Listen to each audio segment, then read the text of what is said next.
రోమిలకు రాసిన పత్రికలు 5వ అధ్యాయం 5 నుంచి 9 వచనాలు. ఎందుకనగా ఈ నిరీక్షణ మనలను సిగ్గుపరచదు. మనకు అనుగ్రహింపబడిన పరిశుద్ధాత్మ ద్వారా దేవుని ప్రేమ మన హృదయములలో కుమ్మరించబడుచున్నది. ఆ కుమ్మరించబడటం అనే మాట మీద మీరు మన కన్నులు మూసుకుంటే వర్షం దిమ్మరించిందిరా బాబు అంటాను, చూసారా? అట్లా మన హృదయములలో పరిశుద్ధాత్మ ద్వారా దేవుని ప్రేమ కుమ్మరించబడి ఉన్నది, కుమ్మరించబడుచున్నది, కుమ్మరింపబడుతూనే ఉంటుంది. స్తోత్రం కలుగునుగాక. ఏలయనగా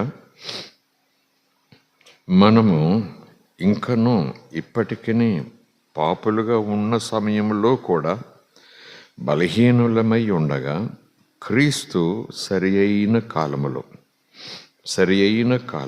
యుక్త కాలములో భక్తిహీనుల కొరకు చనిపోయాడు. పాపుల కొరకు చనిపోయాడు, మన కొరకు చనిపోయాడు. నీతిమంతుని కొరకు సహితం ఎవరైనా ఒకడు చనిపోవటం చాలా అరుదు, ఎక్కడ కనపడదు. మంచివాని కొరకు ఎవడైనా ఒకవేళ చనిపోవాలని తెగించవచ్చును, అవకాశం ఉంది. అయితే దేవుడు మన ఎడల తన ప్రేమను వెల్లడిపరుచుచున్నాడు, తెలియపరుచుచున్నాడు, కనపరుచుచున్నాడు, ప్రత్యక్షపరుచుచున్నాడు, కుమ్మరించుచున్నాడు. ఎలాగనగా ఎట్లనగా మనం ఇంకనూ పాపులమై ఉండగానే క్రీస్తు మన కొరకు చనిపోయాను.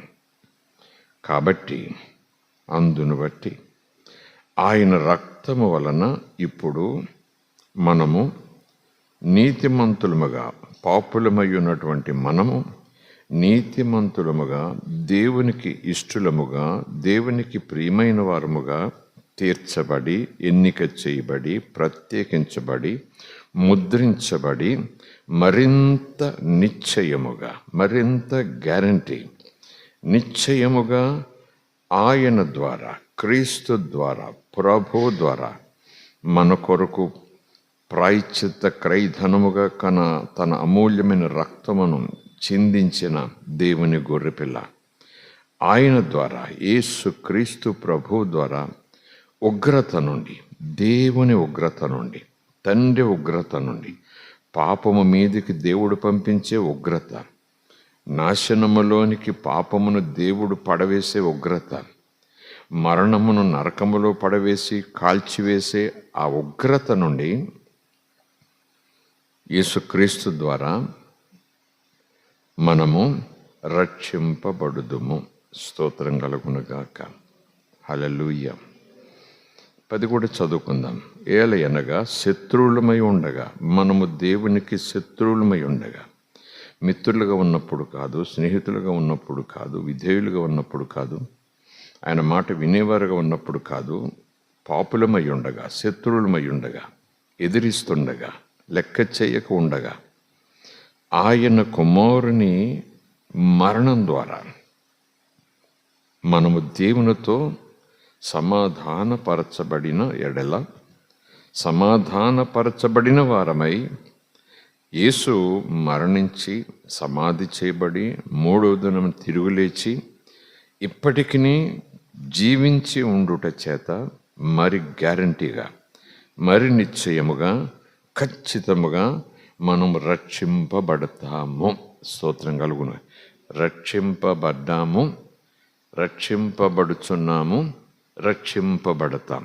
ఇది కొంచెం అర్థం చేసుకోవటానికి కష్టమని నేను అనను, కానీ మనసు పెట్టకపోతే కన్ఫ్యూజన్. రక్షించబడ్డాము, రక్షణ కార్యం అయిపోయింది. రక్షించబడుచున్నాము, ఇంకా జరుగుతుంది. రక్షించబడతాము, ఇంకా జరగాలి. ఇది పెద్ద లోతైన సబ్జెక్టు. అలాగని మనమే బైబిల్ కాలేజీకి వెళ్ళక్కర్లేదు, కానీ దేవుడు మనకి ఇస్తున్న అవకాశాన్ని, సమయాన్ని మనం సద్వినియోగం చేసుకుంటూ ఇలా ప్రభు పాదాల దగ్గర కూర్చొని ఆ మాటలు నేర్చుకోవటం మనకు ఎంతైనా మంచిది. స్తోత్రం కలుగునుగాక. Praise the Lord. నేను ఈ మాటలు చదివే సమయంలో కొన్ని యాడ్ చేశాను కదా, ఇంచుమించు ఉపదేశం చేసినట్టే అవన్నీ కూడా. రెఫరెన్స్ చెప్పి దాన్ని వివరించక్కర్లేకుండా ఆ మాటలు చదివేటప్పుడే మరిన్ని మాటలు కలుపుట ద్వారా మనకు అర్థమైపోయింది దాని వెనకాలన్న దేవుని శ్రేష్టమైన, ఉన్నతమైన, విలువైన, దివ్యమైన, పవిత్రమైన, ఘనమైన, నిత్యమైన సంకల్పంతో కూడిన ప్రేమ. స్తోత్రం కలుగునుగాక. Praise the Lord. Hallelujah. So దీని గురించే మధ్యాహ్నం మనం వచ్చిన వారికి తెలుసు, ప్రేమ గురించి కొద్ది నిమిషాలు మాట్లాడుకున్నాం. మనం దేవునిని ఎరిగి ఉండుటయే కాకుండా, దేవుడు ప్రేమయున్నాడని ఎరిగి ఉండుటయే కాకుండా, దేవుని ప్రేమ ఏమై ఉన్నదో ఎరిగి ఉండుట, అది మరింత శ్రేష్టమైన అంశం. సో ఈ విషయంలో మాత్రం సంఘం వెనకబట్టడానికి వీల్లేదు, సంఘం నిర్లక్ష్యంగా ఉండటానికి వీల్లేదు. దేవుని ప్రేమ లోతు, దేవుని ప్రేమ ఎత్తు, దేవుని ప్రేమ వైశాల్యం తెలుసుకునే ప్రయత్నం సంఘం చేయకపోతే, తెలిసిపోయింది ఇంకా తెలుసుకోవడానికి ఏముంది అని అనుకుంటూ చేతులు వదిలినట్టుగా కాకుండా, ఇంకా ప్రేమ లోతుల్లోనికి పరిశుద్ధాత్ముడు కొమ్మరిస్తుండగా, నేర్పిస్తుండగా, చూపిస్తుండగా, నడిపిస్తుండగా తెలుసుకునే కొలిది మనము ఆయనను ప్రేమించటంలో ముందుకెళ్ళిపోతాం. స్తోత్రం కలుగునుగాక. ఒకవేళ ప్రభుని తెలుసుకున్నాను, నమ్ముకున్నాను అని అనుకుంటూ, ఆయన ప్రేమ తెలుసుకున్నాను, ఆ ప్రేమను పొందుకున్నాను అని అనుకుంటూ ఆధ్యాత్మిక జీవితాన్ని కొనసాగించే సందర్భంలో సంఘంగా ఏర్పడి, సంఘం అంటే నమ్మి బాప్తిజం పొంది, ఎందుకు బాప్తిజము? పాపక్షమాపణ నిమిత్తము. ఆ తర్వాత సంఘంలో చేర్చబడి, ద్రాక్షవల్లిలో అంటూ కట్టబడి, దేవుని కుటుంబంలోనికి దత్తత స్వీకారం ద్వారా చేర్చబడి, అపొస్తలుల బోధ యందు, రొట్టె విరుచుట యందు, ప్రార్థించుట యందు, ఉపవాస సహవాస కూడికలలో ఉండుట ద్వారా సంఘముగా ఏర్పడిన తర్వాత, దేవుని నమ్ముకున్న వాళ్ళే కదండి వాళ్ళందరూ, దేవుని ప్రేమను అర్థం చేసుకున్న వాళ్ళే కదండి వాళ్ళందరూ, ఆ ప్రేమను కావాలని కోరుకున్న వాళ్ళే కదండి వాళ్ళందరూ. ఆ సంఘంతో అలాంటి తాత్పర్యంతో ప్రభు చేపట్టుకుని, అలాంటి ఉద్దేశంతో ప్రభు మార్గంలోకి వచ్చి, అలాంటి ఉద్దేశంతోనే ఆ ప్రేమకు రుజువైన ఆయన బల్ల, రొట్టె కాదు శరీరం, ఆయన రక్తం, పశ్చాత్తాప హృదయంతో, కృతజ్ఞత మనసుతో, భయంతో, వణుకుతో, సంతోషంగా, ఆనందంగా, అదొక ధన్యత, గొప్ప భాగ్యం, అది గొప్ప దేవుడు పనికిమాలిన వాడికి ఇచ్చిన శ్రేష్టమైన అర్హత మాదిరిగా స్వీకరిస్తున్న ఆ సంఘంతో చిత్రం, విచిత్రం, చాలా వింతైన సంగతి. నీలో ఆ తొలి ప్రేమ లేదు అంటున్నాడు ఆయన సంఘంతో.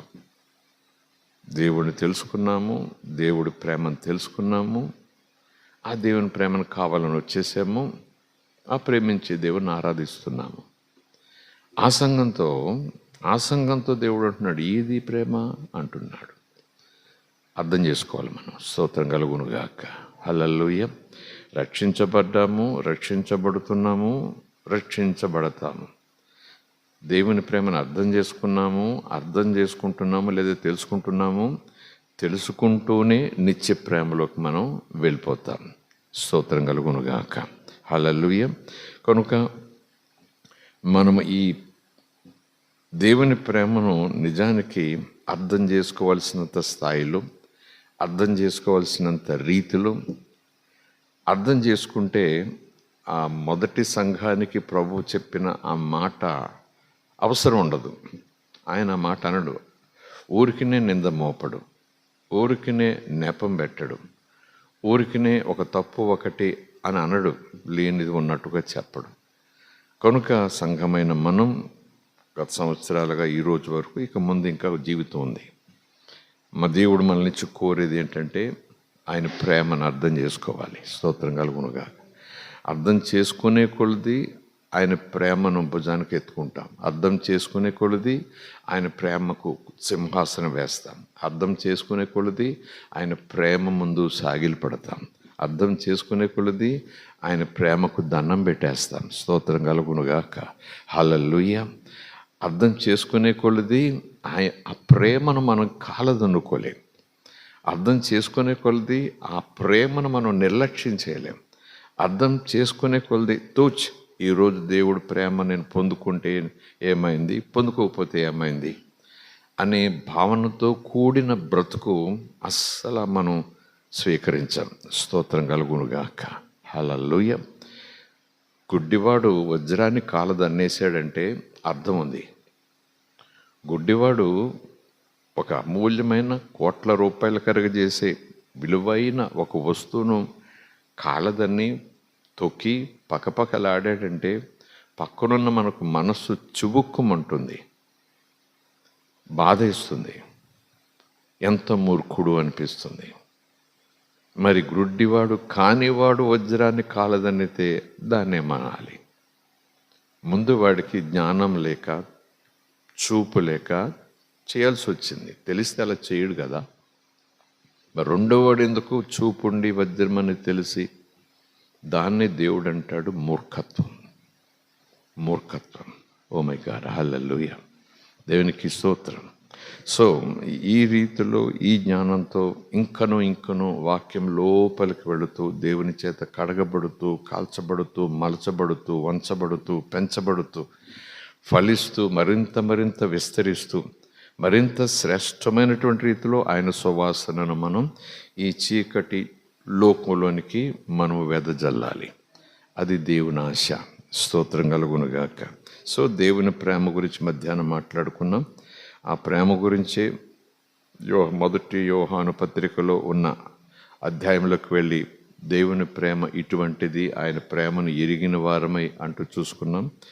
ఇప్పుడు ఈ రాత్రి గలతీయులకు రాసిన పత్రికలకు వద్దాం. ఒక మాట, ఇంపార్టెంట్ సబ్జెక్ట్, సీరియస్ సబ్జెక్ట్ చూద్దాం. గలతీయులకు రాసిన పత్రిక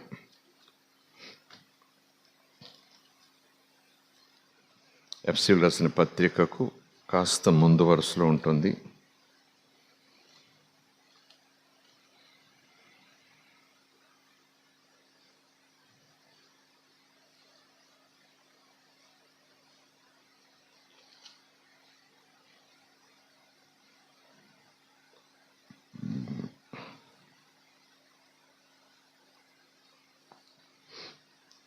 మొదటి నుంచి చదువుకుంటే బాగుంటుందేమో. దృష్టించాల్సినటువంటి మాట 7వ వచనం. మనం చూసే మాట, ధ్యానం చేసే మాట 7వ వచనంలో ఉంటుంది. కొన్ని వచనాలు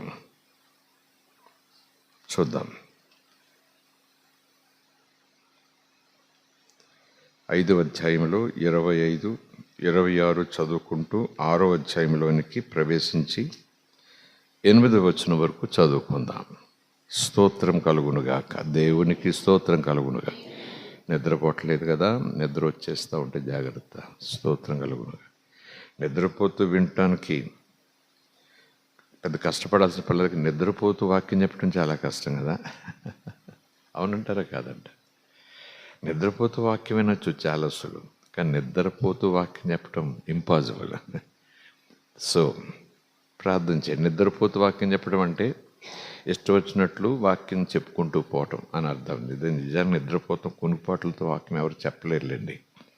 నిద్రపోతూ వాక్యం చెప్పడం ఏంటంటే వాక్యాన్ని అర్థం చేసుకోకుండా, వాక్యంలో ఉన్న తాత్పర్యాన్ని అర్థం చేసుకోకుండా, వాక్యంలో ఉన్న తాత్పర్యం వెనుకున్న దేవుని మనస్సును, ఇష్టాన్ని అర్థం చేసుకోకుండా చెప్పుకుపోవటం. అదొక కార్యక్రమంగా కాలహరణం చేస్తూ బోధకుడు బోధ విన్నారు, ఆశీర్వాదం, స్తోత్రం, హల్లెలూయా అనుకుంటూ పోవటం. కనుక బోధకుడు నిద్రపోతుగా బోధ చేయకూడదు, బోధ వినేవాడుగా నిద్రపోతూ బోధ వినకూడదు. గలతీయులకు రాసిన పత్రిక 5వ అధ్యాయము ముందు చెప్పినట్టుగా 25, 26 వచనాలతో చివరి భాగంతో మొదలుపెట్టి 6వ అధ్యాయంలోని ప్రవేశించి 1వ వచనం నుంచి 8వ వచనం వరకు మాత్రం చదువుకుని 7వ వచనం మీద కాస్త మనసు పెట్టి ఒక అర్ధగంట కాదు ఒక గంట సేపు వాక్యాన్ని ధ్యానం చేద్దాం. మనము ఆత్మను అనుసరించి జీవించువారమైతిమా, ఆత్మను అనుసరించి క్రమముగా నడుచుకొందుము. ఒకరినొకరు వివాదమునకు రేపకయు, ఒకరి యందొకరము అసూయ పడకయు, వృధాగా అతిశయపడకయు ఉందాము. 6వ అధ్యాయం. సహోదరులారా, ఒకడు ఒకవేళ ఏ తప్పిదములోనైనను చిక్కుకొని ఎడల, ఆత్మ సంబంధులైన మీలో ప్రతివాడు తానును ఏదో ఒక రోజు శోధింపబడినేమో అని తన విషయమై చూచుకొనుచు సాత్వికమైన మనస్సుతో అట్టి వానిని, తప్పిదములో పడిన సహోదరుని, అట్టి వానిని మంచి దారికి తీసుకొని రావలెను. ఒకని భారములనొకడు భరించి ఇలాగున్న క్రీస్తు విషయమును పూర్తిగా నెరవేర్చుడి. క్రీస్తు విషయము కాదు, నియమమును పూర్తిగా నెరవేర్చుడి. విషయము అంటే సమాచారం, నియమం అంటే ఆదేశం, ఆజ్ఞ. స్తోత్రం. నియమము నిబంధన అనేటప్పటికీ చాలా టెన్షన్స్లోకి వచ్చేయాలి. అప్లికేషన్ పూర్తి చేసేటప్పుడు సమాచారము, ఇన్ఫర్మేషన్, ఇంపార్టెంట్ ఇన్ఫర్మేషన్ అని ఉంటుంది. కానీ అది ఫిల్ చేసేటప్పుడు మాత్రం వాళ్ళు నియమం చెప్తారు. ఎక్కడ కొట్టివేత ఉండకూడదు, ఎక్కడ కూడా రాంగ్ ఇన్ఫర్మేషన్ ఇవ్వకూడదు అంటూ మళ్ళీ నియమం పెడతారు. అలాగన్నమాట. క్రీస్తు నియమం అది ప్రేమ, క్రీస్తు నియమం అది దీనత్వం, క్రీస్తు నియమం ఇక్కడ మాట చొప్పున ఒకళ్ళ భారం ఒకళ్ళు మోయటానికి ఇష్టపడటం. మన భారమే మనం మోసుకోకుండా ఇతరుల మీద భారం పెట్టేస్తాం. అది కంప్లీట్ యేసయ్య నియమానికి ఆపోజిట్, కంప్లీట్ ఆపోజిట్. యేసయ్య నియమం తూర్పు అయితే మనం పడమర అన్నమాట. ఒకళ్ళ భారం ఒకళ్ళు మోసుకోవటం అది క్రీస్తు నియమం. నా భారం నేను మోసుకోవటం అది సాధారణంగా లోక నియమం. ఇంకా నా భారం కూడా నేను మోసుకోకుండా మరొకరి భారం నేను మోసే బాధ్యత దేవుడు నాకు పెడుతుంటే నా భారాన్ని కూడా ఎదుటివాడి మీద పడేసి బ్రతికేయాలనుకోవటం కంప్లీట్ క్రీస్తు నియమానికి విరుద్ధం, opposite. We should not be like that. నియమం అనేటప్పటికీ ఎస్ సార్ అనాలంతే మనం. స్తోత్రం కలుగునుగాక. ఎస్ సార్ అనటమే మన విధి. అలా కాదు, ఇలా కాదు, అసలు విషయం ఏంటంటే ఒక మాట చెప్తాను విను అని ఇంకా దేవుని దగ్గర ఇంక మళ్ళా వేరే అడ్జస్ట్మెంట్లు, ఎక్స్క్యూజెస్ ఇంకేముండవు. ఒకవేళ లోకరీతిగా ఉద్యోగం సంపాదించడానికి కొంతమందిని ఎగ్జామ్ చేయొచ్చు. ఈ అర్హత ఉండాల్సిందే అని క్వాలిఫికేషన్స్ పెట్టేస్తారు. వీరైతే వీళ్ళు కూడా అప్లై చేసుకోవచ్చు. బికాజ్ ఆఫ్ దట్, ఆ బలహీనత వల్ల వాళ్ళు కూడా అప్లై చేసుకోవచ్చు. అలాగున్న పరీక్షల్లోనూ ఉద్యోగాల్లోనూ కొంతమందికి ఎగ్జామ్షన్స్ ఇస్తారేమో మిగిలిన వాళ్ళతో కలిసిపోవటానికి. కానీ క్రీస్తు నియమం అనేటప్పటికీ అస్సలు ఎగ్జామ్షన్ ఉండదు. స్తోత్రం కలుగునుగాక. ఎందుకంటే వాక్యం చెప్తా ఉంది ఎగ్జామ్షన్ ఉండదు అనంటే ఆయన ప్రేమ కలిగేవాడు కనుక మనం ఎక్స్క్యూజ్ చెప్పొచ్చు, కారణం చెప్పొచ్చు అనే అవకాశం ఉన్నను. మరొక చోట వాక్యం ఇలా ఉంటుంది, అవునంటే అవును, కాదంటే కాదనేవాడు దేవుడు గనక నీ నిర్ణయం కూడా అవునంటే అవును, కాదంటే కాదన్నట్టుగానే ఉండాలి. స్తోత్రం కలుగునుగాక. అయితే వెచ్చగా ఉండేలాగున లేకపోతే చల్లగా ఉండేలాగున అటు ఇటుగా నిర్ణయం ఉండకూడదు. అది దేవునికి చాలా అసహ్యమైన విధానం. స్తోత్రం. సో ఆ మాట చొప్పున చూసుకుంటే సాత్వికమైన మనస్సుతో అట్టి వారిని మంచి దారికి తీసుకొని రావలెను. ఒకని భారముల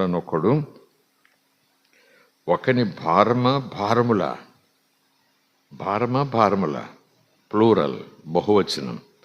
అంటే ఒక భారం, ఈరోజు ఒక భారం ఉంది నాకు, ఆ భారం మరొకరు భరించారు. కానీ భారములు వస్తూనే ఉంటాయి. అప్పుడప్పుడు వస్తుంటాయి, తరచుగా వస్తుంటాయి, ఒక్కొక్కసారి ఎప్పుడో కానీ రావు. ఎప్పుడొచ్చినా, తరచుగా వచ్చినా, అప్పుడప్పుడు వచ్చినా, రోజు వచ్చినా దేవుని నియమం. స్తోత్రం కలుగునుగాక. హల్లెలూయా. నిజానికి ఒకని భారం ఒకళ్ళు భరిస్తున్నాము, భరించాలని ప్రభువు నియమం పెట్టేశాడని మనం అపార్థం చేసుకోవాల్సిన పని లేదు. ప్రభు ఏదో చాలా మోయలేని బరువు కాడి భుజం మీద పెట్టేశాడని అనుకునే ప్రసక్తి లేదు. మరొక చోట వచ్చిన మీకు జ్ఞాపకం చేస్తాను. అదేమనంటే, కొమ్మను చెట్టు మోస్తుంది, కొమ్మకున్న రెమ్మలను కొమ్మ మోస్తుంది. కొమ్మకున్న రెమ్మలను కొమ్మ మోస్తుంది అన్నట్టుగానే కనపడుతుంది. ఆ కొమ్మలను చెట్టు మోస్తుంది, అంతే కదండి, అలా కనపడుతుంది. కానీ మరి చెట్టుని ఎవరు మోస్తున్నారు? భూమి కాదు, లేఖనం చెప్తుంది వేరు మోస్తూ ఉంది. స్తోత్రం కలుగునుగాక. భూమి మోస్తూ ఉంది, కానీ భూమి లేకపోతే చెట్టు లేదన్నట్టుగా ఉండొచ్చేమో, కానీ ఆ భూమి లోపల వేరు స్థిరముగా బలముగా లేకపోతే చెట్టే లేదు. కనుక కొమ్మ రెమ్మను మోస్తున్నానని అతిశయించకూడదు, చెట్టు కొమ్మలను మోస్తున్నానని కూడా అతిశయించకూడదు. చెట్టు కూడా మిమ్మల్ని అందరినీ నేను మోసుకుంటూ వస్తున్నాను అయ్యో అనుకోకూడదట. ఎందుకంటే చెట్టు వేరును మోయటలేదు, వేరు చెట్టును మోస్తూ ఉంది. సంఘం క్రీస్తును మోయటలేదు, క్రీస్తే సంఘాన్ని మోస్తున్నాడు. స్తోత్రం కలుగునుగాక. కనుక ఆ భారం మోయటోళ్ళు, పనులు చక్కబెట్టేటోళ్ళు, త్యాగం చేయటోళ్ళు, ప్రేమించేటోళ్ళు అందరము కూడా నేను కాబట్టి, నా భుజాల మీద దేవుడు పెట్టాడు కాబట్టి నీ కృంగిపోవద్దు, అదేదో పనిగా అనుకోవద్దు. కానీ నీలో యేసు వేరు వాక్యం ఉంది. ఆ వాక్యం ఆ బరువు మోసే సామర్థ్యం నీకు నాకు ఇస్తుంది. స్తోత్రం కలుగునుగాక. Praise the Lord. Hallelujah. So ఆ మాటల ప్రకారం చూసుకుంటూ ముందుకెళ్దాం. 3వ వచనం, ఎవడైనను వట్టివాడయుండి తాను ఎన్నికైన వాడనని ఎంచుకొని ఎడల తనను తానే మోసపరుచుకొనును కదా. ప్రతివాడును తాను చేయు పనిని పరీక్షించి చూసుకోవాలి. అప్పుడు ఇతరులను బట్టి కాకుండా తనను బట్టియే అతనికి అతిశయం కలుగుతుంది. ప్రతివాడు తన బరువు తానే భరించుకోవాలి కదా. వాక్యోపదేశము పొందువాడు ఉపదేశించువానికి మంచి పదార్థములన్నిటిలో భాగమియ్యవలెను. 1వ అంకె దగ్గర ప్రకారం చూసుకుంటే, వాక్యోపదేశము పొందువాడు సమస్త సద్విషయములలో బోధించువానితో పాలివాడై ఉండవలెను. మోసపోకుడి, దేవుడు విక్కిరింపబడడు. మోసపోకుడి, దేవుడు విక్కిరింపబడడు. మనుష్యుడు ఏమి విత్తునో ఆ పంటనే కోయును. ఎలాగనగా తన శరీరేచ్ఛలను బట్టి విత్తువాడు తన శరీరము నుండి క్షయమనే పంట కోయును. ఆత్మను బట్టి విత్తువాడు ఆత్మ నుండి నిత్య జీవము అనే పంట కోయును. కనుక మనము ఆత్మ సంబంధులం కనుక, ఆత్మ చేత కనబడ్డాము కనుక, ఆత్మకు సొత్తై ఉన్నాము కనుక ఆత్మచేత నడిపించబడాలి. ఆత్మ నియమములను మనం పాటించాలి. దేవుడు ఆత్మయున్నాడు. క్రీస్తు శరీర సంబంధిగానే, అంటే తండ్రి దగ్గర మహిమ స్వరూపంతో ఉన్నాడు, ఆయన కూడా ఆత్మగానే ఉన్నారు. స్తోత్రం కలుగునుగాక. సో ఆ ఆత్మను అనుసరించి మనం ముందుకు వెళ్ళిపోవాలి. అదే కదా మాట్లాడుతుంటా, ఆత్మను అనుసరించి జీవించాలి. ఆత్మను అనుసరించి ముందుకు సాగిపోతూ జీవితాన్ని కట్టుకోవాలి, జీవితాన్ని కొనసాగించుకోవాలి, జీవితాన్ని నిర్మించుకోవాలి, జీవితాన్ని ఫలింప చేయబడేలాగున ఆ లోపలికి ఆ విధానంగా మనం ముందుకు సాగిపోవాలి. స్తోత్రం కలుగునుగాక. సో ఈ రాత్రి చెప్పే మాట ఏంటంటే, దేవుడు మన ముందు పెడుతున్న మాట ఏంటంటే చాలా ప్రాముఖ్యమైన అంశం. కొద్దిమంది అయినా దేవుని మాట శ్రద్ధగా వినే బాధ్యత.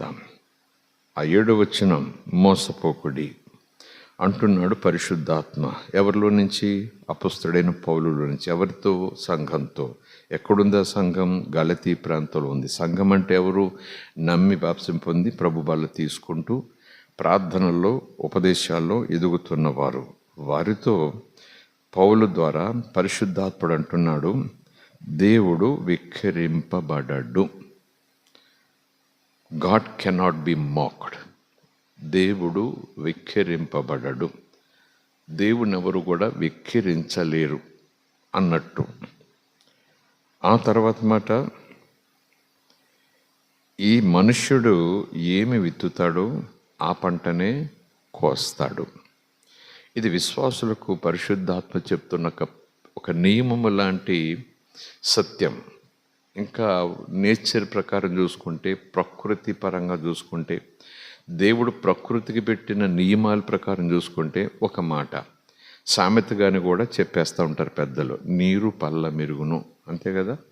ఒక నియమం పెట్టాడు దేవుడు, నీరు పల్లానికి వెళ్తుంది, అది నియమం, అది న్యాచురల్గా జరిగిపోతుంది.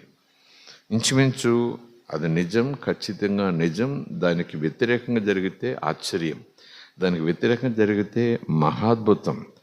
న్యాచురల్గా పల్లానికి వెళ్ళాలి, సూపర్ న్యాచురల్గా మెరక్కి నీరు వెళ్తుందంటే అది సూపర్ న్యాచురల్ శక్తితో వెళ్తుంది. న్యాచురల్గా అది క్రిందికి వెళ్ళాలి, సూపర్ న్యాచురల్గా పైకి వెళ్తుంది.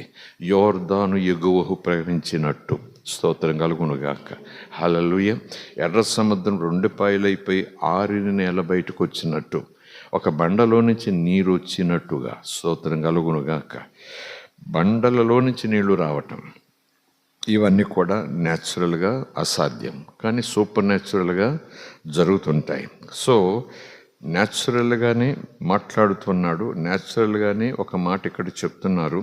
న్యాచురల్గా ఉండే సామెతనే సూపర్ న్యాచురల్గా ఉంటాయని కూడా ఆయన ఒక ఆట చెప్తున్నాడు. ఎవరైనా నిప్పు చేత్తో పట్టుకుంటే కాలకుండా ఉంటుందా? న్యాచురల్గా కాలలేదు, అతనికి కాలటలేదు, నిప్పుని చేత్తో పట్టుకోగలిగాడు అంటే అది ప్రకృతి విరుద్ధం, super natural. It's must be a miracle beyond our comprehension. మన ఊహలకు, మన ఆలోచనలకు, లోక జ్ఞానానికి అతీతమైంది, వింత. చూడటానికి పోతాం, అవునా చూద్దాం పదండి, చేత్తో పట్టుకుంటాడట నిప్పుని అన్నట్టుగా. స్తోత్రం కలుగునుగాక. కానీ న్యాచురల్గా దేవుడు పెట్టిన ఏమేంటంటే, నిప్పు చేత్తో పట్టుకుంటే నిప్పుకేమీ అవ్వదు, చేతికి గాయమవుతుంది. నిప్పు చేత్తో పట్టుకుంటే కాలకుండా ఉంటుందా అనే నియమం ప్రకారం ఇంకో మాట, పురుషుడు లేదా వ్యక్తి, న్యాచురల్గా మనిషి ఏం విత్తుతాడో అంటే, ఏం విత్తనం వేస్తాడో ఆ విత్తనమునకు తగిన పంటే కోస్తాడు. స్తోత్రం కలుగునుగాక. ఆ నియమం నియమమే. దేవుడు నియమాలను ఎప్పుడు మార్చడు. క్రైస్తవుడు రోజు భోంచేసే బ్రతకాలి. క్రీస్తులోకి వచ్చాక, రక్షణ పొందిన తర్వాత మనం ఆత్మ సంబంధులం కనుక, దేవుని పిల్లలం కనుక, దేవుడికి మనలాగా రొట్టె, నీళ్లు, ఆహారం అవసరం లేదు. మనం కూడా సూపర్ న్యాచురల్ కనుక, అంటే ఆత్మ సూపర్ న్యాచురల్గా ఉన్నా మన శరీరంలో ఉన్నాం. ఇంకా రోజు భోంచేయాలి, పని చేసుకోవాలి, అలసిపోతే నిద్రపోవాలి, మరలా మన్నాడు పని చేసుకోవాలి. దట్ ఈజ్ ఎ న్యాచురల్, దేవుడు పెట్టిన శరీర నియమం. స్తోత్రం కలుగునుగాక.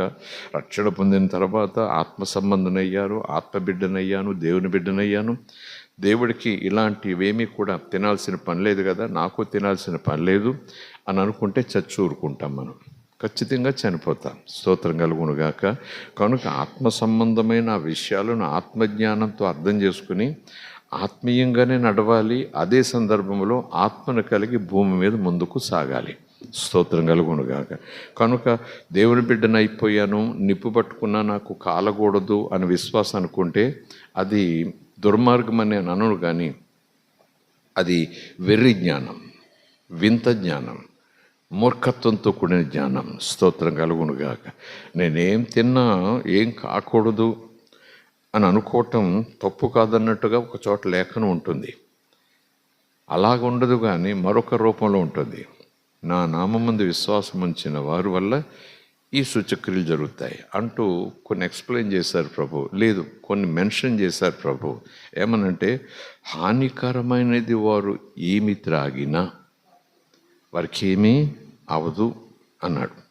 నా నామమును బట్టి నా యందు విశ్వాసం ఉంచారు కనుక హానికరమైనది వారు ఏమి తాగిననో ఏ హాని వాళ్లకు జరగదు అన్నట్టుంది. ఇంతకుముందు చెప్పాను కదా, నేను యేసుప్రభువుని నమ్ముకున్నాను కాబట్టి రోజు ఒక ఔన్స్ విషం తాగుతాను, ఒక ఔన్స్ పెంట తింటాను, ఒక ఔన్స్ అనుకుంటే ఎలాగుంటుంది? నోవే. స్తోత్రం కలుగునుగాక. ఎందుకన్నాడు ఆయన? ఏ ఉద్దేశంతో అన్నాడు? ఎప్పుడు అది జరుగుతుంది? ఎవరికి అది జరుగుతుంది అని ఆలోచన చేస్తే, నేను దేవుని బిడ్డనయ్యాను కదా అని చెప్పేసి సభ పెట్టి నేను విషయం తాగుతాను, చూడండి దేవుని శక్తి ఏంటో నిరూపిస్తాను, నేను చచ్చిపోను, జరుగుతున్నాయి, చాలామంది చచ్చిపోతున్నారు. చాలామంది చచ్చిపోతున్నారు. అప్పుడు చచ్చిపోకపోయినా సాయంకాలానికో మర్నాడుకో చచ్చిపోతున్నారు. దేవుణ్ణి శోధించినట్టు అవుతుంది. ఆ మాటను సరిగా అర్థం చేసుకోలేకపోతే ఈ మూర్ఖపు ఆధ్యాత్మిక భక్తిని మనం కొనసాగించే అవకాశం ఉంది. కనుక భక్తి బలంగా, దృఢంగా, పట్టుదలతో చేయాలి తప్ప మూర్ఖంగా భక్తి చేయకూడదు. మనం జ్ఞానంతో భక్తి చేయాలి, తెలివితో భక్తి చేయాలి. అవునన్న వారి చేతులు ఎత్తి స్తోత్రం చెబుదాం. హల్లెలూయా. అవును, అపవాదొచ్చి సవాలు చేశాడు, లేఖనాన్ని చూపించి ఇలాగే నువ్వేం తాగినా ఏమవుతుందని చెప్పారు కదా తండ్రి, తాగేసేయి అనే విషయం యేసు ప్రభు ముందు పెట్టినట్టుగా మాట్లాడాడు అపవాది. ఆ వచనం కాదు, మరొక వచనం తీసుకొచ్చాడు. అక్కడ విషయం తీసుకొచ్చి నీకేమవుదు, తాగవయ్యా బాబు, దేవుని కొడుకువా కదా అన్నట్టుగా మరొక మాట అన్నాడు. పైనుంచి దూకితే నీకు ఏమీ కాదు, ఎత్తుపట్టుకోవటానికి దూతలు ఉంటారు కదా, దూకేసే ఏం కాదు, సరిపోయింది కదా. సబ్జెక్ట్ ఒకటే, ఇంచుమించు అర్థం ఒకటే, ఇంచుమించు సవాల్ ఒకటే, ఇంచుమించు డిసెప్షన్, మోసం ఒకటే, కుట్ర ఒకటే, మిస్లీడింగ్ ఒకటే. స్తోత్రం కలుగునుగాక. అందుకే అక్కడ యేసు ప్రభు జ్ఞానం కలిగి ఉన్నాడు కనుక, వాక్య జ్ఞానం కలిగి ఉన్నాడు కనుక, తండ్రి చిత్తం ముందుగానే వాక్యం ద్వారా ఎరిగి ఉన్నాడు కనుక, అలాగున్నది నిజమే, అలా జరుగుతుంది నిజమే. కానీ తండ్రిని శోధించటానికి, తండ్రి శక్తిని పరీక్షించటానికి, తండ్రి శక్తిని నిరూపించడానికి నేను దూకే ప్రసక్తి లేదు. ఎందుకంటే మరొక చోట తండ్రి అన్నాడు, ఒక నియమం పెట్టాడు, నీ తండ్రిని శోధించొద్దు, దేవునిని శోధించొద్దు. స్తోత్రం కలుగునుగాక. Praise the Lord. Hallelujah. So ఆ మాటను, ఆ విధానాన్ని మనం మనసులో తీసుకోకపోతే, సంఘము ఏర్పడిన తర్వాత తెలియకుండానే ఇలాకున్న మొండి భక్తి చేసి, మూర్ఖపు భక్తి చేసి, ఒక వాక్యాన్ని పట్టుకుని ఆత్మహత్యలు చేసుకున్నంతగా ముందుకు పోతుంటారు చాలామంది. అవమానం దేవునికి తీసుకొస్తూ ఉంటారు. చాలామంది ముక్కను వేలేసుకొని, మరి దేవుని బిడ్డలు కదా, ఎలాగెందుకు చేశాడు, దేవుడు కాపాడాలి కదా. కొంతమంది సవాల్ చేస్తారు, నువ్వు దూకు, నువ్వు చచ్చిపోకూడదు, యేసుప్రభు నిజంగా నీకు దేవుడైతే అని అలా కూడా రెచ్చగొడుతుంటారు. స్తోత్రం కలుగునుగాక. అలాగే రెచ్చగొట్టాడు అరణ్యంలో అపవాది యేసును. అరణ్యంలో లోకంలో కూడా, మనల్ని కూడా లోకం అలా రెచ్చగొడుతున్నారు కదా అని బస్తమే సవాల్ అనుకుంటూ కొంతమంది దైవజనుల్లాగా ఏదో చేయటానికి ప్రయత్నించకూడదు. వాళ్ళు తెలియకనే దేవుడిని శోధిస్తున్నారు. స్తోత్రం కలుగునుగాక. హల్లెలూయా. మంచిది. ఇక్కడ వచనం చూస్తే 7వ వచనం, మోసపోకుడి, డు నాట్ బి డిసీవ్డ్. దేవుడు వెక్కిరింపబడడు, దేవుడు వెక్కిరింపబడడు. స్తోత్రం కలుగునుగాక. నిజానికి ఈ మాటలు సంఘంతో చెప్తున్నారు. సంఘము లేదా విశ్వాసులు, దేవుని పిల్లలు, దేవుని సొత్తు, దేవుని జనాంగం, దేవుని కుటుంబ సభ్యులు, దేవుని నా పిల్లలు అని కృపతో స్వీకరించబడిన వారు, అర్హత లేకపోయినా దేవుడు తన ఒడిలోనికి తీసుకున్నవారు, అర్హత లేకపోయినా దేవుడు తన మహిమను బహుమానంగా ఇవ్వటానికి పిలువబడిన వారు, వాళ్ళు దేవుణ్ణి వెక్కిరిస్తే ఎలా ఉంటుందో చూడాలి. వాళ్ళు దేవుణ్ణి వెక్కిరిస్తే అది ఎంత దారుణంగా ఉంటుందో చూడాలి. అందుకే పౌలు పరిశుద్ధాత్మ అభిషేకంతో ఆ సంఘానికి నేటి దినాల్లో, రాబో దినాల్లో సంఘానికి, మీకు నాకు ఈ హెచ్చరిక, ఈ నియమం, ఈ శ్రేష్టమైన సత్యం మాట్లాడుతున్నాడు. స్తోత్రం కలుగునుగాక. హల్లెలూయా. సో ఈ రాత్రి కొద్ది నిమిషాలు వాట్ ఈజ్ మాకింగ్, మాకింగ్ అంటే ఏంటి, వెక్కిరించడం అంటే ఏంటి, అది చెప్పడం ఎందుకు, అర్ధగంట నిద్ర పంపించేయండి, పడుకుంటామంటారు. వెక్కిరించడం అంటే తెలియదా మోషే నీకు? పిల్లలు మీకు తెలిసే వెక్కిరించడం అంటే నాలుగు బయటెట్టడం, అంతే కదా. వెక్కిరించడం అంటే అదేం చెప్తారండి బాబు, వెక్కిరించడం నేర్పిస్తామంటారండి. వెక్కిరించడం అంటే ఏంటో ఈ రాత్రి కొద్ది నిమిషాలు ధ్యానం చేద్దాం. ధ్యానం చేయకపోతే వెక్కిరింత కాని దానిని వెక్కిరింత అనుకునే అవకాశం ఉంది. ఇది వెక్కిరింత కాదులే, ఏం పర్వాలేదు అనుకునే ప్రమాదం కూడా ఉంది. కనుక వెక్కిరింత అంటే తెలిసినట్టుగా మనం ఉంటాం, కానీ ఒక్కసారి వాక్యం దగ్గరికి వెళితే అమ్మో వెక్కిరింత అంటే ఇదన్నమాట. స్తోత్రం కలుగునుగాక. నేను అర్థం చేసుకున్నాను నాలుక బయట పెట్టడం అని, నేను అర్థం చేసుకున్నాను వెక్కిరింత అంటే ఇలాగని. కానీ వెక్కిరింత అంటే ప్రభు ఇన్ని కోణాల నుంచి మాట్లాడుతున్నాడా? అన్ని కోణాల నుంచి మాట్లాడడానికి కారణం ఆ కోణాలకు సంబంధించిన ఆ ఛాయలు మన ఆధ్యాత్మిక జీవితంలోనికి రాకూడదు. స్తోత్రం కలుగునుగాక. మన ఆత్మీయ యాత్రలో ముందుకు సాగుచుండగా ఎక్కడ కూడా నులివెచ్చని స్థితిలోనికి పోయేలాగున మన విశ్వాస జీవితం ఉండకూడదు అనే తపనతోనే దేవుడి ప్రేమ ప్రేమ ప్రేమ ప్రేమ మధ్యాహ్నం చెప్పుకున్నాం కదా, చివరి ఘడిలో వచ్చిన వారికి తెలుసు ఆయన ప్రేమలో ఉన్న మాధుర్యాలు, ఆయన ప్రేమలో ఉన్న కొన్ని తంత్రులు, తీగలు. అది దిగి వచ్చిన ప్రేమ, వెతికిన ప్రేమ, పిలిచిన ప్రేమ, చేయి పట్టుకున్న ప్రేమ, క్షమించిన ప్రేమ, శుద్ధీకరించిన ప్రేమ, మర్చిపోని ప్రేమ, తోడుండే ప్రేమ, క్రమపరిచే ప్రేమ, మరలా వచ్చి తన సన్నిధికి తీసుకువెళ్ళే ప్రేమ అంటూ మనం మాట్లాడుకున్నాం. ఈ ప్రేమను మనం ఒకవేళ విక్రించామనుకోండి, ఈ ప్రేమంతా తెలిసిన తర్వాత, ఈ ప్రేమ వెనుకలు ఉన్న తాత్పర్యం అంతా మనం తెలిసిన తర్వాత, ఈ ప్రేమ వెనుకున్న సత్యం, ఆ యథార్థత, ఆ నీతి, ఆ పవిత్రత అంతా కొంచెమైనా అర్థం చేసుకున్న తర్వాత ఆ ప్రేమను విక్రిస్తున్నట్టుగా మనం ఆ ప్రేమతో కలిసి జీవిస్తే చాలా ఇబ్బంది కదా. స్తోత్రం కలుగునుగాక. దేవునికి స్తోత్రం. Hallelujah. What is mockery? What is mocking? వెక్కిరింత అంటే ఏంటి? ఎదిరించుట, దాదాపు ఎదిరించుట అన్నట్టుగానే ఉంటుంది. Resisting. Don't resist the holy spirit అని కొరింథీ సంఘానికి అపొస్తలుడైన పౌలు ద్వారా పరిశుద్ధాత్మ చెప్తాడు. దేవునిని ఎదిరించకండి, పరిశుద్ధాత్మని ఎదిరించకండి. అలాగే ఇక్కడ గలతీయులకు రాసిన పత్రికలో దేవునిని వెక్కిరించకండి అన్నట్టు. స్తోత్రం కలుగునుగాక. సో వెక్కిరించడం అంటే ఏంటి? ఈ వెక్కిరింతలు ఎక్కడ మనకు కనపడతాయి? ఎవరెవరిని వెక్కిరిస్తారు? ఎవరెవరిని వెక్కిరిస్తే అది వెక్కిరింత అవుతుంది.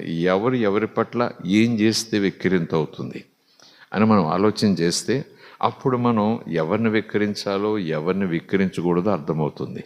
స్తోత్రం కలుగునుగాక. Praise the Lord. Hallelujah.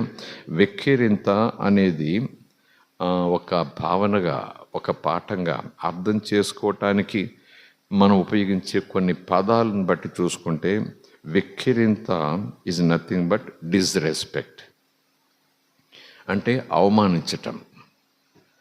Disrespect అంటే గౌరవించకపోవటం. ఆయన స్తుతులకు పాత్రుడు, ఆరాధనకు యోగ్యుడు, స్తుతుల సింహాసనం మీద ఉండుటకు ఆయన ఇష్టపడేవాడు. ఆయనకు సింహాసనం వేయకపోవటం, ఆయనను నిలబెట్టడం, నిలదీయటం అన్నట్టు. స్తోత్రం కలుగునుగా. ఇంకా అవమానం ఏంటంటే, కుర్చీ వేశారు, నీకు అనుకున్నావా? నేను కూర్చోటానికి వేసుకున్నాను, అబ్బా పెద్ద వచ్చావులే నువ్వు అని యేసు ప్రభుతో చెప్పినట్టు. అవును కదా. స్తోత్రం కలుగునుగా. చిన్నపిల్లలు చెప్పినట్టు ప్రభు మనతో చెప్తున్నాడు. పెద్ద కుర్చీ తెచ్చాను, యేసు ప్రభు అక్కడ ఉన్నారు, స్తోత్రం స్తోత్రం స్తోత్రం అనుకుంటూ పెద్ద కుర్చీ తెచ్చాను, ఇలా సర్దాను, అలా సర్దాను, ఇలా దులిపాను, అలా దులిపాను, ఇలా చూశాను, అలా చూశాను, ఆయనకు చూశాను. ఆ తర్వాత ఆయన గబగబ నడిచొస్తే ఇంత ముఖం చేసుకొస్తుంటే వెంటనే నేను ఇలాగాగి కూర్చున్నాను. ఆయన అలా స్టన్ అయిపోయాడు. అయిపోతే అప్పుడు నేను ఏమంటానంటే, అయ్యో నీకోసం వేసి నేను కూర్చున్నా కాదు కదా, నీకు అనుకున్నావా? ఓయ్ ఓయ్ ఓయ్ ఓయ్ ఓయ్ నీకు అనుకున్నావా? నేను వేసుకున్నాను కూర్చి, నువ్వు నుంచో నేను కూర్చుంటా. అది వెక్కిరింతేగా. అవును కదా, చెప్పండి, వెక్కిరింతేగా. ఆధ్యాత్మిక జీవితాన్ని ఆ లెవెల్లో మనం చూడాలి. స్తోత్రం కలుగునుగాక. హల్లెలూయా. వాకిలి దగ్గర నిలబడి తట్టుచున్నాను, నా శబ్దం విని ఎవరైతే తలుపు తీస్తారో అన్న సన్నివేశాన్ని బట్టి చూస్తే ఆయన నిలబడతాడో నిలబడే ఉంటాడనేది వాక్యం చెప్తుంది. దీర్ఘశాంతుడు, ఓరిమి గలవాడు, రక్షించుకొనుటకు ఎల్లవేళలా ఎదురు చూసేవాడు, చాలా సహనంతో పదే పదే మాట్లాడేవాడు. అలాగని ఆయన ప్రేమను చులకన చేయకూడదు. ఆయన లోపలికి ఆహ్వానించిన తర్వాత మళ్ళీ ఆయన ప్రేమను వాకిట్లో నిలబెట్టకూడదు, ఆయన ప్రేమను వీధుల్లో నిలబెట్టకూడదు. అంతకుముందు తెలియక గుమ్మం దగ్గర నిలబెట్టేశాం.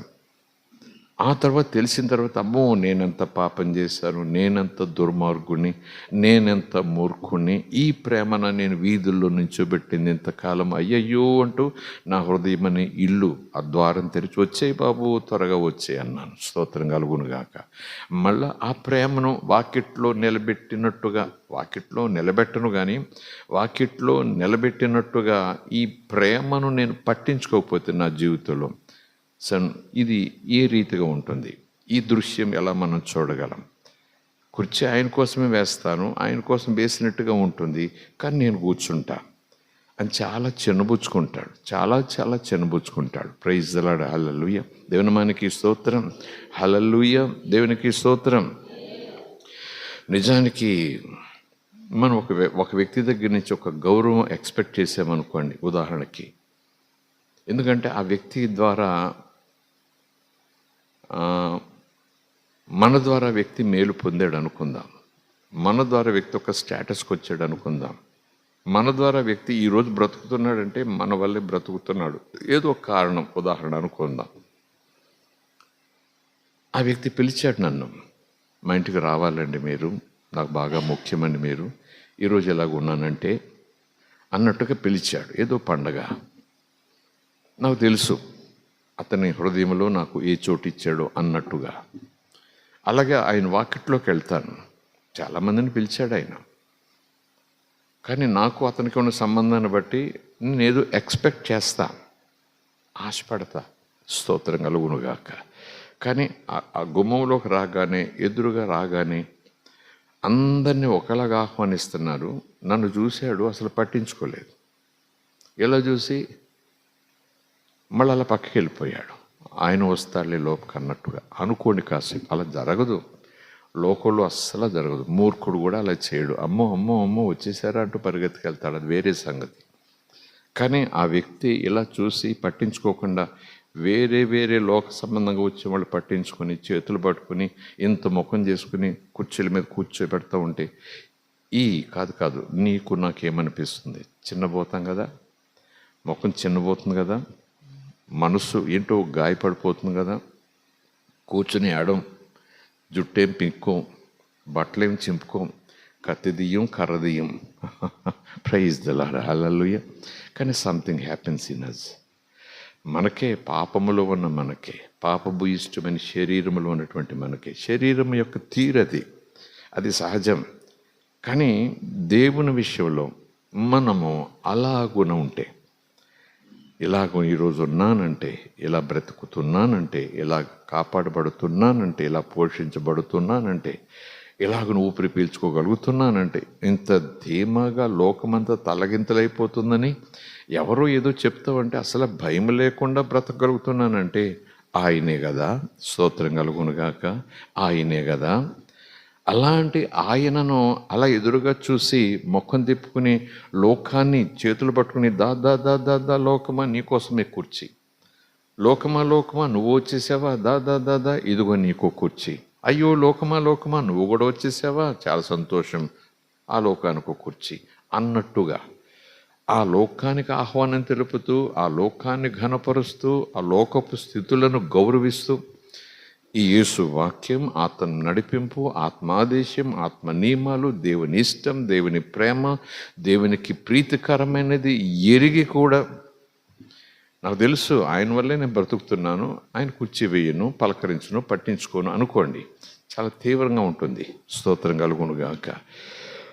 కొంతమంది యవ్వనస్తులు కాదు, కొంతమంది విశ్వాసులు మా ప్రశ్న మీ జవాబు అన్న ప్రోగ్రాంను బట్టి, అలాంటి ప్రోగ్రాం అనుకుంటే మీరు నేను ఈ ప్రశ్న భక్తులకైనా వేయొచ్చు, ప్రసంగికులకైనా వేయొచ్చు, లేకపోతే ధైర్యం ఉంటే ఒక రకమైన ఆవేదనతో మనసుతో యేసయ్య దగ్గరికి వెళ్ళి కళ్ళలో నీళ్లు తిరుగుతూ, ఎందుకయ్యా బాబు ఇంతమందిని నువ్వు వెక్కిరిస్తావంటే ఎలా ఓచుకుంటున్నావు నువ్వు, ఎందుకు అనుమతిస్తున్నావు నువ్వు, ఎందుకు చూసి చూడనట్టు ఊరుకుంటున్నావు నువ్వు అని అడగాలని ఉంటుంది కదా. స్తోత్రం కలుగునుగాక.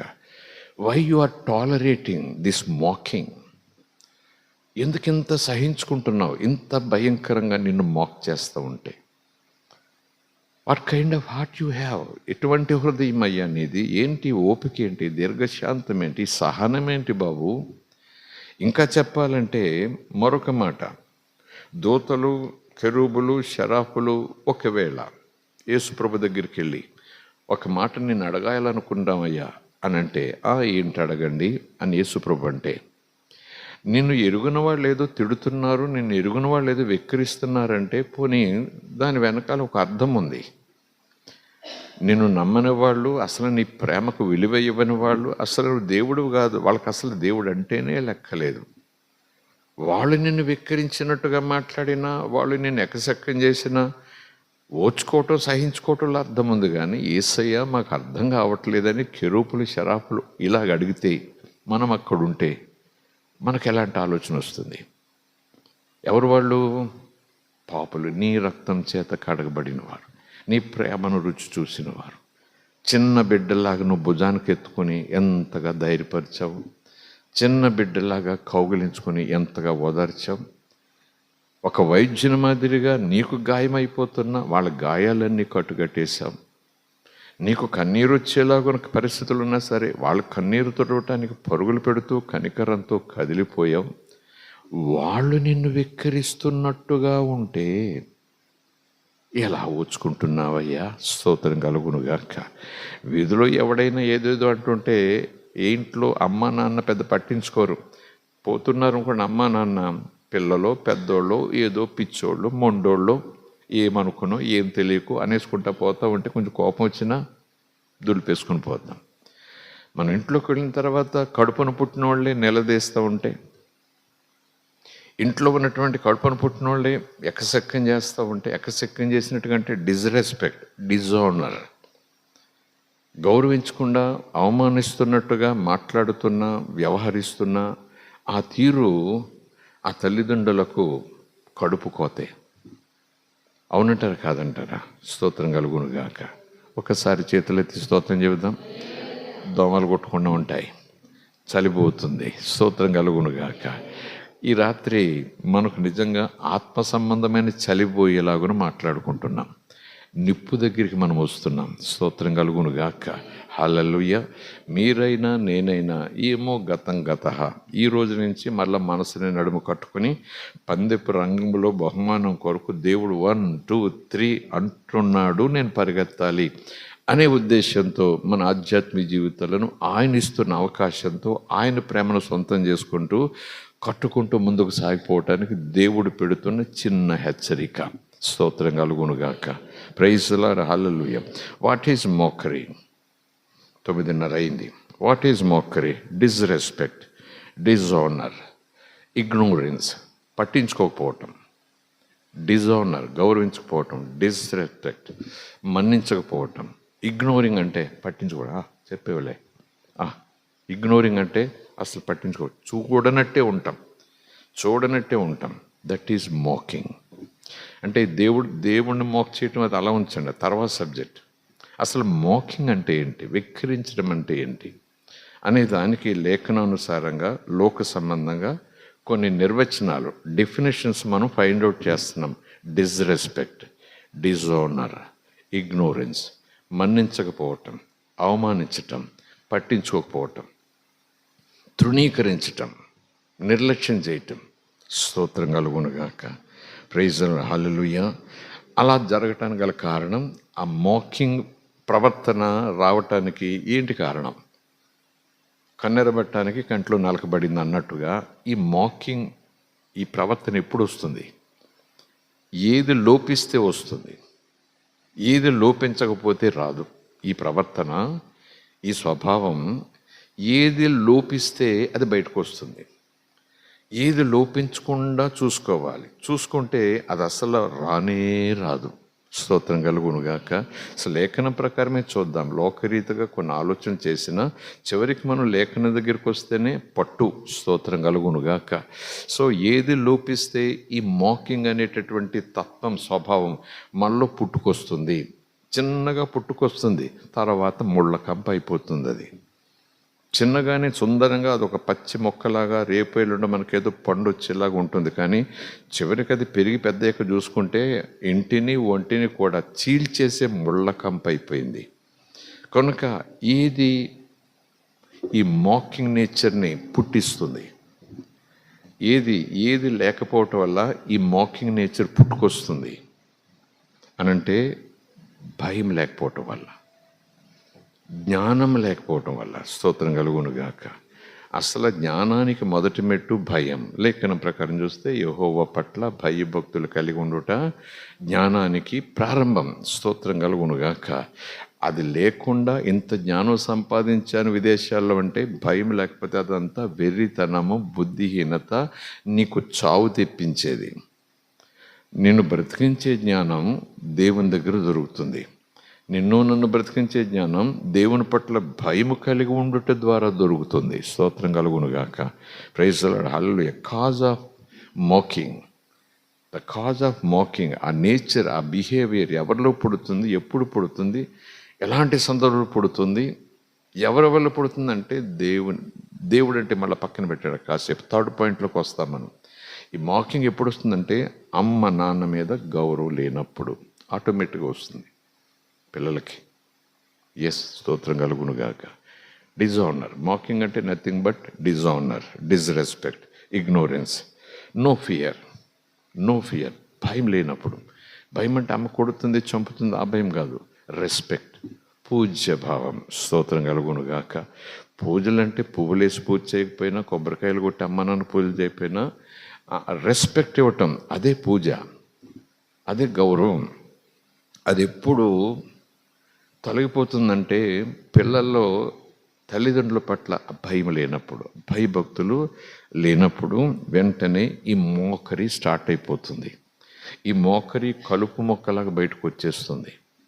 కనుకనే ఈ మోకరి జీవితం నేను జీవించకూడదు, పో బయటికి, మోకరి పో బయటికి, మోకరి పో బయటికి, యేసునామములో మోకరి పో బయటికి అంటూ మనం ప్రార్థన చేసినా, ఎవరైనా ప్రవక్త వస్తే ఈ దేవుని వికరించే గుణం నాకు వద్దండి, నా మీద చేసి ప్రార్థన చేయండి, అదొక దెయ్యం. నిజమే, మాకింగ్ అంటేనే దెయ్యపు స్వభావం. వాక్యం చెప్తుంది మాకింగ్ అంటేనే దెయ్యపు స్వభావం. అది అపవాది వేసే కలుపు మొక్క. అలాంటి బిహేవియర్లోంచి మనం బయటకు వచ్చేయాలి. స్తోత్రం కలుగునుగాక.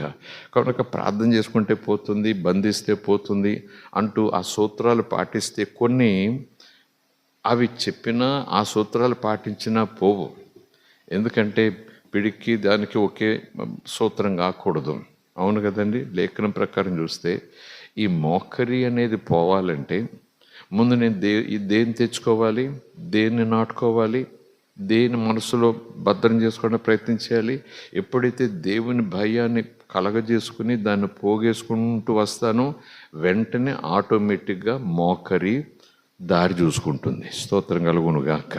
ఉండలేదు. ఎప్పుడైతే వెలుగును అంతకంతకు ప్రకాశింప చేసుకుంటూ పోతానో ఇక చీకటికి అక్కడ చోటు ఉండదు. చేతులెత్తి స్తోత్రం చెబుదాం. హల్లెలూయా.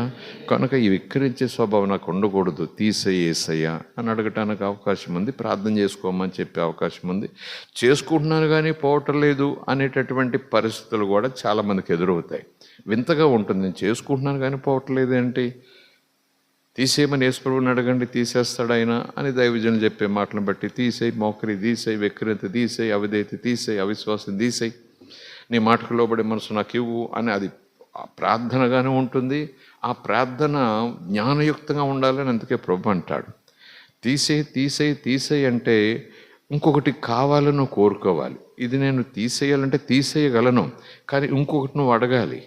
అది అడిగితే నేను తీయాల్సిన పని లేదు, నా పట్ల భయమే దానిని బయటికి నెట్టేస్తుంది. స్తోత్రం కలుగునుగాక. కొన్ని సర్జరీతో తీసేసే ఉంటాయి, కొన్ని మనం ఏదో తెచ్చుకుని లోపల భద్రం చేసుకోవటం ద్వారా ఇవి ఆటోమేటిక్గా దారి చూసుకుని బయటకు పోతుంటాయి. రెండు రకాలుగా మనం వదిలించుకోవచ్చు. స్తోత్రం కలుగునుగాక. సో మోకరి అంటే ఏంటో తెలిసింది. ఈ మోకరికి అసలు కారణం ఏంటి, ఇది ఎక్కడ పుడుతుంది, ఎప్పుడు పుడుతుంది అని అంటే when there is no fear, భయం లేనప్పుడు, జ్ఞానం లేనప్పుడు. భయం ఎప్పుడు పుడుతుంది? భయం అంటే జనరల్గా కాదు, ఆలోచన చూసుకుంటే ఈ భయము భక్తి ఎప్పుడు పుడతాయి? తల్లి తండ్రి, కాసేపు అలాగ అనుకోండి, తల్లి తండ్రి వాళ్ళు నాకన్నా ముందున్నారా, నేను వాళ్ళకన్నా ముందున్నానా? నన్ను బట్టి వాళ్ళు ఉన్నారా, వాళ్ళని బట్టి నేను ఉన్నానా? స్తోత్రం కలుగునుగాక. నాకు ఎక్కువ అనుభవాలు ఉన్నాయా, వాళ్ళకి ఎక్కువ అనుభవాలు ఉన్నాయా? వాళ్ళు ఎక్కువ పరిస్థితులు చూసారా, నేను ఎక్కువ పరిస్థితులు చూశానా? చదువు అయితే నేను పెద్ద డిగ్రీలు సంపాదించవచ్చేమో కానీ వాళ్ళు అనుభవాలే చదువు. స్తోత్రం కలుగునుగాక. వాళ్ళ జీవితమే ఒక చదువు, వాళ్ళ భవిష్యత్తు ఒక చదువు. ఎన్నో ఆటుపోట్లు ఎదుర్కొన్నారు, ఎన్నో అవమానాలు గుండా వెళ్ళారు, కనుకనే ఈరోజు పిల్లలను ఆ రీతిలో పెంచడానికి వాళ్ళు ప్రయత్నం చేస్తూ ఉంటారు.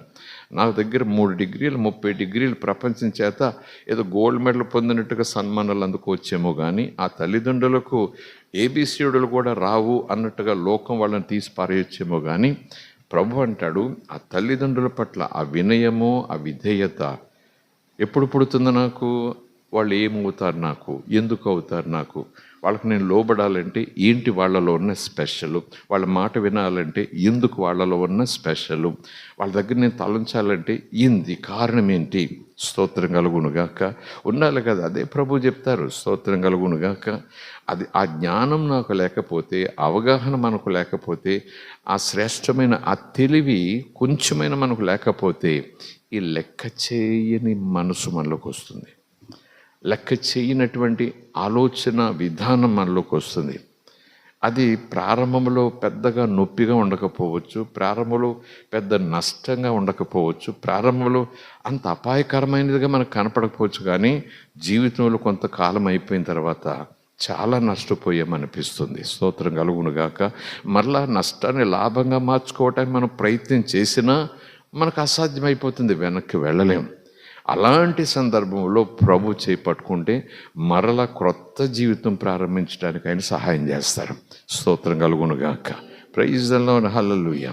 సో ఎందుకు, ఏంటి కాజ్, మార్కింగ్కి ఎందుకు కారణం అంటే నో ఫియర్, నో నాలెడ్జ్.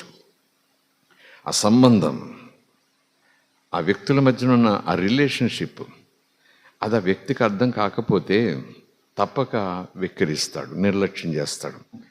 నిజానికి కొన్ని ఉదాహరణలు చెప్పాలంటే, పనివాడు యజమాని, విద్యార్థి ఉపాధ్యాయుడు, ఉదాహరణకి సమ్ ఎగ్జాంపుల్ చాలా ఉంటాయి, మనకి ఎగ్జాంపుల్స్ వస్తాయి. అలాగే పిల్లలు అంటే కన్న బిడ్డలు, పిల్లలు అంటే మరి స్కూల్లో పిల్లలు కాదు, తల్లిదండ్రులు వాళ్ళ కడుపును పుట్టిన పిల్లలు. ఆ రిలేషన్షిప్ తెలిస్తే తప్ప, అనుభవం తెలిస్తే తప్ప, వారు తనకేమవుతారో తెలిస్తే తప్ప, వారిని దేవుడు తనకు తల్లిదండ్రులుగా ఇచ్చాడు కనుక, వాళ్ళ కడుపును పుట్టేలాగా దేవుడు నిర్ణయం తీసుకున్నాడు కనుక, ఇది దేవుని నిర్ణయం కనుక వాళ్ళని నేను మన్నించాలి అన్నట్టు. స్తోత్రం కలుగునుగాక. చేతులెత్తి స్తోత్రం చెబుదాం. హల్లెలూయా.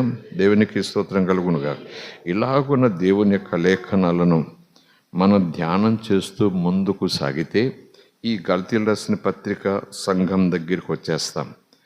ఎందుకంటే దేవుడిని మాక్ చేయటం అంటే ఏంటి, అసలు దేవుని ఎవరు మాక్ చేస్తారు, దేవుని బలం ఏంటి, దేవుని శక్తి ఏంటి, దేవుని పరిశుద్ధత ఏంటి, దేవుని జ్ఞానం ఏంటి, ఆ దేవుని స్టేటస్ ఏంటి, ఆ దేవుని ఉనికి ఏంటి అని ఎరిగినవాడు అమ్మో గడగడ గడగడ వణుకుతాడు కదా. స్తోత్రం కలుగునుగాక. దేవుడు అంటే ఏదో ఒక రాయి రప్ప చెట్టు పుట్ట దండం పెడితే ఇలా అంటాడు, దండం పెట్టకపోతే చిరునవ్వుతో పోరా అంటాడు అనుకున్నవాడు అలాంటి భక్తి చేస్తాడు. కానీ ఆయన ఎటువంటి వాడు ఎరిగినవాడు, అతడు వేరేగా భక్తి చేస్తాడు. స్తోత్రం కలుగునుగాక. Praise the Lord, hallelujah. దేవుని మానికి స్తోత్రం. సో మొక్కరి అంటే ఏంటి, అది ఎప్పుడు పుడుతుంది, ఎక్కడ పుడుతుంది, ఇలాంటి వెక్కిరించే విధానం ఎలాగ మనం గమనించగలం, దేని ద్వారా మనకు రుజువు వస్తుంది, ఇది వెక్కిరింత అవుతుంది అని దేన్ని చూసి మనం అరే వెక్కిరిస్తున్నాడే, అరే అవమానపరుస్తున్నాడే, అరే ఇంత మాట అంటున్నాడే అని ఎప్పుడు భావిస్తాము అనంటే, ఒకటి మాట ద్వారా, ఆ మాటను బట్టి అది వెక్కిరింత అని మనకు తెలిసిపోతుంది. లేదా మాట్లాడంగానే మన క్రియ ద్వారా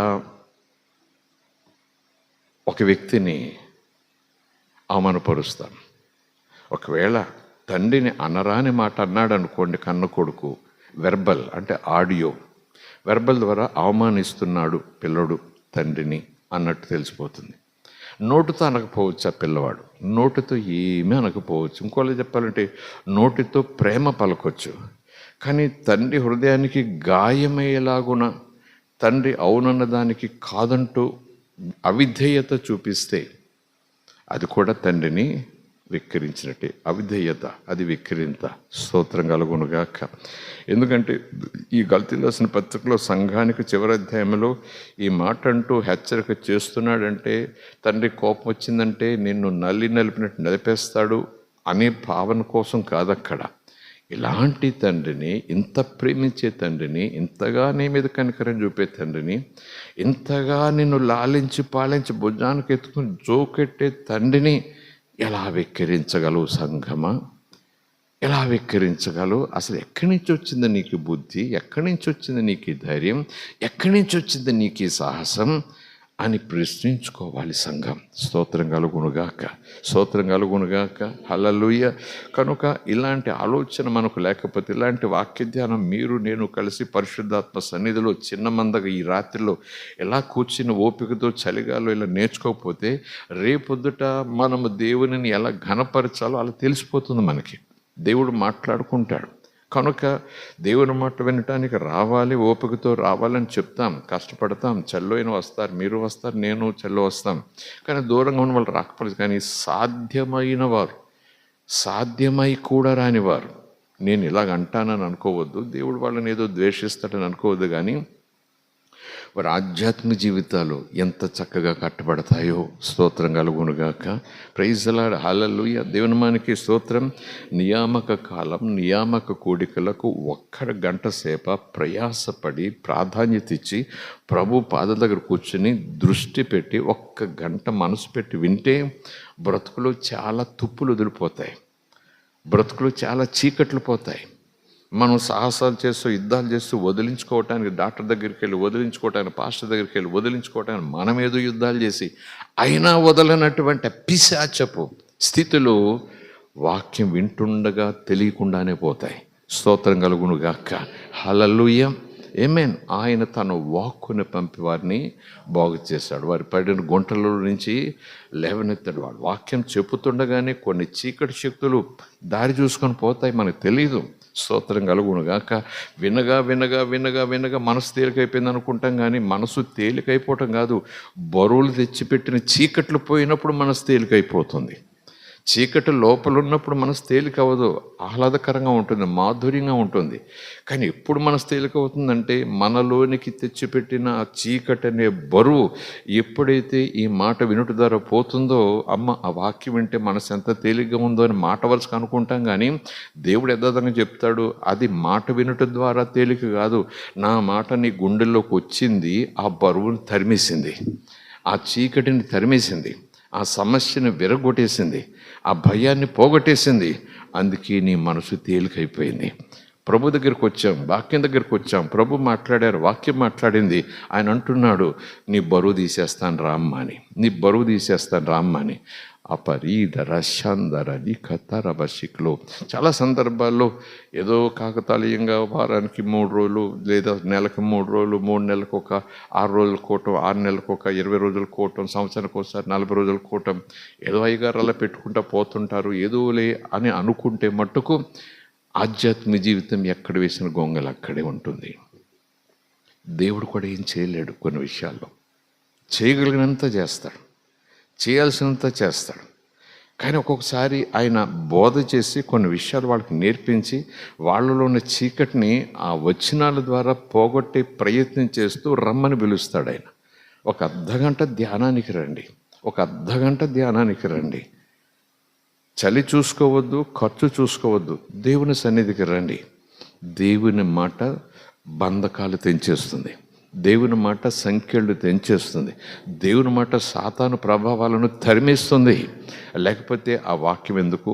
ఆయన వెలుగు కలుగునుగాకని మాట, వెలుగు కలుగునుగాక అని పలికాడు, చీకటి పోయింది, వెలుగు వచ్చేసింది. కాదు, వెలుగు వచ్చింది, చీకటిని తరిమేసింది. చీకటి పోయిన తర్వాత వెలుగు రాలేదు. చీకటి పోదు, పొమ్మన్నా పోదు, గొట్టెట్టినా పోదు, కత్తి చూపించినా పోదు, దాన్ని పూజ చేసినా పోదు, పోమ్మని బతిమలన్నా పోదు. నువ్వు ఎప్పుడైతే దీపం వెలిగిస్తావో ఉండమన్నా ఉండదు చీకటి. స్తోత్రం కలుగునుగాక. Praise the Lord. హల్లెలూయా. దేవుడు అంటేనే వెలుగు, వాక్యమే వెలుగు. కనుక ఏదో పాస్టర్ గారు ఏదో ప్రోగ్రామ్స్ పెట్టేస్తారు, రాత్రి గంట రమ్మంటారు, మధ్యాహ్నం గంట రమ్మంటారు అనుకుంటారు. కానీ సాహసం చేసి సాధ్యపరుచుకుని కొన్ని పనులు 1 గంట సేపు అలా వెళ్ళి కూర్చుని వస్తాను అనుకుంటాం. కానీ ఆ కూర్చున్నప్పుడు జరుగుతుంది. ఆయన వాక్కు నిన్ను లేవనెత్తుతుంది, ఆయన మాట నిన్ను లేవనెత్తుతుంది.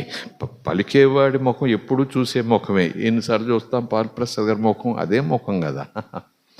ఏం చూస్తామండి బాబు, రోజు ఏదైనా కొత్త మొహం కనపడితే చూస్తాం, కొత్త ప్రసంగికుడు వస్తే చూడబుద్ధి అవుతుంది. కానీ పదండి బయట కూర్చొని మాట్లాడుకుందాం.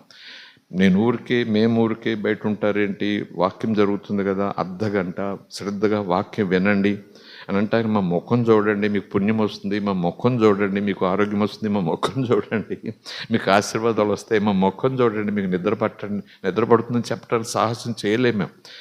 మా ముఖం చూస్తే మీకు ఏమి రాదు, మీ ముఖం చూస్తే నాకేమి రాదు. మనం అందరం కలిసి వాక్యం యేసయ్య రూపాన్ని వాక్యంలో చూడాలి. స్తోత్రం కలుగునుగాక. ఆ వాక్యం మనల్ని వెలిగిస్తుంది, ఆ వాక్యం మన ముఖంలో ప్రకాశింపజేస్తుంది. అందుకే చాలా చోట్ల దైవజనుడు గద్దించినట్టుగా మాట్లాడతారు, కొన్ని చోట్ల దైవజనులు బ్రతిమలాడినట్టుగా చెప్తారు. వాక్యం వినండమ్మా, ఏమింటామండి హరికథ కాలక్షేపం అంటున్నట్టుగా ఉంటుంది. ప్రభు అంటాడు, అది ఈ రాత్రి సబ్జెక్ట్ని బట్టి చూస్తే అంతలా చూస్తాడా దేవుడు అంటే, అలా అనుకుంటే ఏం చేస్తాను, నేను ముందు కూర్చుంటా, అందరికన్నా ముందు వస్తా. ఆ గంట వాక్యం చెప్పే గంట అస్సలు నేను సమయం పోనివ్వను అని అనుకుంటే అది దేవుని మాటకు లోబడినట్టే. ఒకవేళ విరివిగా ఆరాధన జరుగుతుంది, శ్రేష్టంగా ఆరాధన జరుగుతుంది, ఆత్మతో సత్యంతో ఆరాధన జరుగుతుంది, ప్రయాసపడి భక్తులు 1 గంట ప్రభు సన్నిధిలో నిలబడి, ప్రభా నన్ను వాడుకుంటూ, ఎక్కడి నుంచో ఆయన వచ్చారు, ప్రభా వచ్చే దైవజన్ని వాడుకుంటూ మనం ఉపవాసం ప్రార్థన చేసాము, ఆయన నిలబడ్డాడు, ప్రభు వాడుకుంటున్నాడు, అర్ధగంటలో నేను ఎందుకు బయటకు పోతున్నాను అనేది ప్రశ్న. అర్ధగంటలో నేను ఎందుకు ఏదో కబుర్లు చెప్పడానికి పోవటం? మరి ఈ ప్రార్థనలన్నీ ఏమైపోతాయి? ప్రభు వాక్యం పంపేసి సంఖ్యలు తెంచేస్తాడు, వాక్యం పంపేసేసి చీకటిని తరిమేస్తాడు, వాక్యం పంపేసేసి ఆరోగ్యాన్ని ఇచ్చేస్తాడు. స్తోత్రం కలుగునుగాక. మనకి ఏంటో డాక్టర్ గారు ఇచ్చినట్టుగా మోతాదు, పొద్దుట ఈ లేపనం రాసుకో, మధ్యాహ్నం ఈ ట్యాబ్లెట్ వేసుకో, సాయంకాలం ఇంజక్షన్ చేసుకో అన్నట్టుగా దేవుడు కార్యాలు చేయాలని ఎక్స్పెక్ట్ చేస్తాం మనం. అంతా మన కంటికి కనపడాలి, చేతికేదో తగలాలన్నట్టుగా. నేనంటాను, దేవుడు ఆత్మయ్య ఉన్నారు, వాక్యం ఆత్మయ్య ఉన్నది. వాక్యంలో ఉన్న ఆత్మశక్తి నీ కంటికి కనపడకపోయినా, నీ చేతికి తగిలినట్టుగా కనపడకపోయినా నీ లోపల కార్యం చేసేస్తుంది, ఖచ్చితంగా కార్యం చేస్తుంది. నమ్మిన వారం స్తోత్రం చెబుదాం. హల్లెలూయా, ప్రైజ్ ది లార్డ్, హల్లెలూయా. ఎక్కడి నుంచో రాజమండ్రి నుంచి, ఎక్కడి నుంచో కాకినాడ నుంచి, ఎక్కడి నుంచో వేములూరు నుంచి పిల్లలు అక్కడ ఉన్నారు కనుక రాలేకపోవచ్చు, అసాధ్యం కావచ్చు. సాధ్యం ఒకవేళ రోడ్లు లేవు, డొంకలు, అడవి అనుకోండి. ఇక్కడ దారిలో గుర్రాలు ఉంటాయి, ఎలుగుబంట్లు ఉంటాయి, గొడ్లగోపలు ఉంటాయి, రాత్రిపూట సింహాలు కూడా తిరుగుతాయి బాబు అరసపేటలో అంటే ఓకే, అది పద్ధతి. అవును కదండి, నిజమే కదండి. భయం ఎవరికి ఉంటుందండి బాబు? ఎవరికుండా భయం చెప్పండి? అన్ని పొంతలే, ముళ్ళు, డొంకలు, ఎక్కడ కాలేస్తే అక్కడ ఇలా దిగిపోతుంది గాజు పెంకు, ఇక్కడ కాలేస్తే ఇలా ముళ్ళు దిగిపోతుంది, ఇలా కాలేస్తే పెద్ద రాయి తగులుకుంటుంది అన్నట్టు ఒకవేళ ఉంటే సహజమే, ఓకే, ఏం వెళ్తాం అన్నట్టుగా.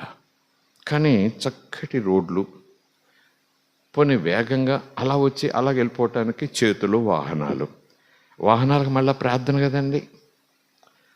వాహనం కోసం ప్రార్థన చేయండి. కొనుక్కున్నామండి, దేవుడు ఇచ్చాడు, మనలో మనమాట. ఎవరికి చెప్పకండి, చెప్పినా పర్వాలేదు. స్తోత్రం కలుగునుగాక. హల్లెలూయా. దేవుడు వాహనం ఇచ్చారండి, నన్ను ప్రేమించి వాహనం ఇచ్చారండి, చాలా ఖరీదైన వాహనం ఇచ్చారండి. నేను 10,000తో కొనుక్కుందామంటే మా మావయ్య అన్నాడు, ఇంకో 10,000 ఇస్తానంటే పెద్ద కారు కొనుక్కో అన్నాడండి. అమ్మో, దేవుడి ఆశీర్వదించాడండి. ప్రార్థన చేయండి అయ్య గారు, నూనె రాయండి అయ్య గారు, మీరు కూర్చోండి అయ్య గారు, మీరు గేరి ఇయ్యండి అయ్య గారు, ఇలాగ ఆశీర్వాదాలు తీసుకుంటారు. కానీ కారు ఎందుకు ఇచ్చాడు? ఆ రోడ్లు బాగాలేదు, అన్ని గతుకులే. 10 కిలోమీటర్ల నుంచి మందిరానికి రావాలి. ఈ సురుమంట, ఈ పిల్లోని ఈ చేత్తో పట్టుకుంటాను, ఈ పిల్లనేమో ఈ చేత్తో పట్టుకుంటాను, వెనకాల ఆవిడనేమో సంచి పట్టుకోవే అంటాను, ముందు బ్యాటరీ వేసుకుంటూ అరసపేట ప్రార్థన చితికెనకు వస్తాను. ఇప్పుడు కారు ఇచ్చాడు దేవుడు, ఏం చేయాలి? నేను పిల్లల్ని వేసుకోవడం కాకుండా నువ్వురా తల్లి, కారులో ఖాళీ ఉందని వేసుకుని రావాలి. అంతకే కదండి. కారు సోక్ అనుకుంటాం మనం. అది జ్ఞానం లేనివాడు దేవుడు వాహనం ఇచ్చారనుకుంటారు. కానీ దేవుడు అంటాడు, జ్ఞానంతో వాడు. స్తోత్రం కలుగునుగాక. రావటాన్ని నువ్వు కష్టపడుతున్నావు కాబట్టి రోడ్లు వేయిస్తున్నాను, రావటాన్ని నువ్వు కష్టపడుతున్నావు కాబట్టి విద్యుత్ దీపాలు వెలిగిస్తున్నాను, రావటాన్ని నువ్వు కష్టపడుతున్నావు కాబట్టి ఇలాగున ఇంకా కష్టపడుతున్నావు కనుక నీకు వాహనం కూడా ఇచ్చాను. అవును కదండి, వాహనం కూడా ఇచ్చాను. మరి ఏంటంట, నేనంటాను అమ్మ దగ్గరికి వెళ్ళటానికి, అత్త దగ్గరికి వెళ్ళటానికి, అక్కడికి వెళ్ళటానికి, ఇక్కడికి వెళ్ళటానికి ఉరుకుతా వాహనంలో.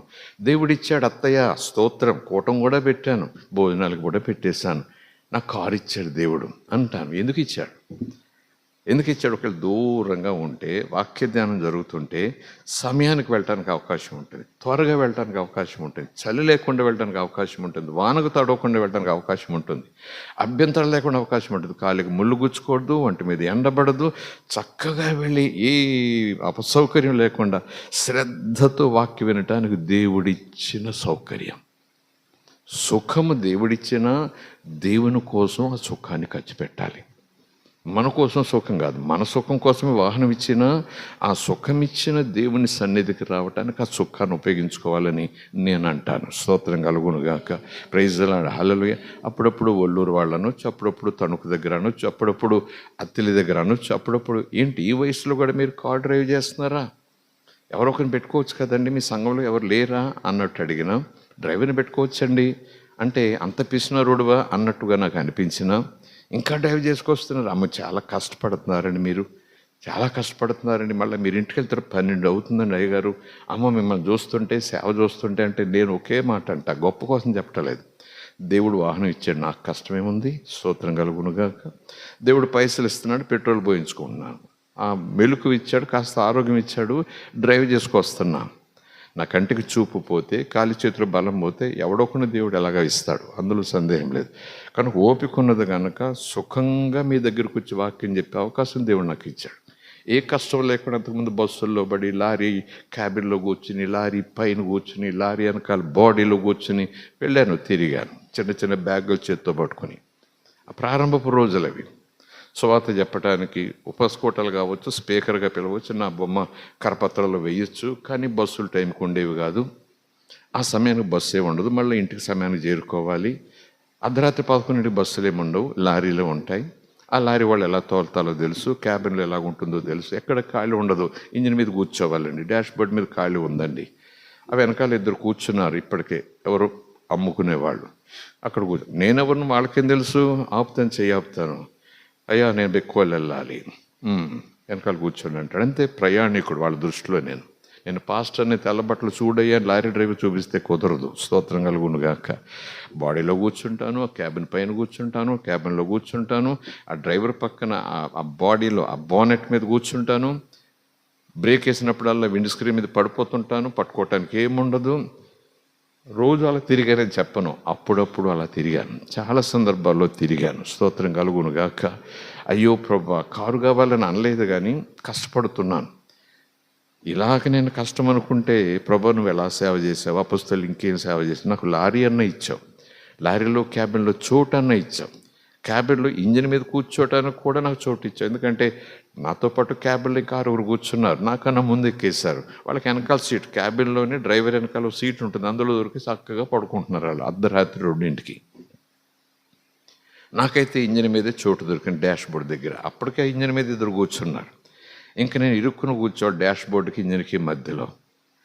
చటాలిన మనసు చిరాకు పడేది, కానీ ఈ లారీ నాకు ఇచ్చి ఇంటికి చేరుస్తున్నావయ్యా, స్తోత్రం, ప్రైజ్ ది లార్డ్, హల్లెలూయా. సుఖముగా ఇంటికి చేరు నిమిత్తం, క్షేమంగా ఇంటికి చేరే నిమిత్తం, వేగముగా ఇంటికి చేరే నిమిత్తం, సమయానికి ఇంటికి చేరి మళ్ళీ రేపు కార్యక్రమానికి నేను ముందుకు సాగిపోయే నిమిత్తం అంటూ ఆ లారీలోనే సంతృప్తి పడేవాడిని, ఆ బోనెట్ మీద అంటే గొప్ప కోసం చెప్పటలేదు, కానీ అలాగునలాగున కొనసాగాను.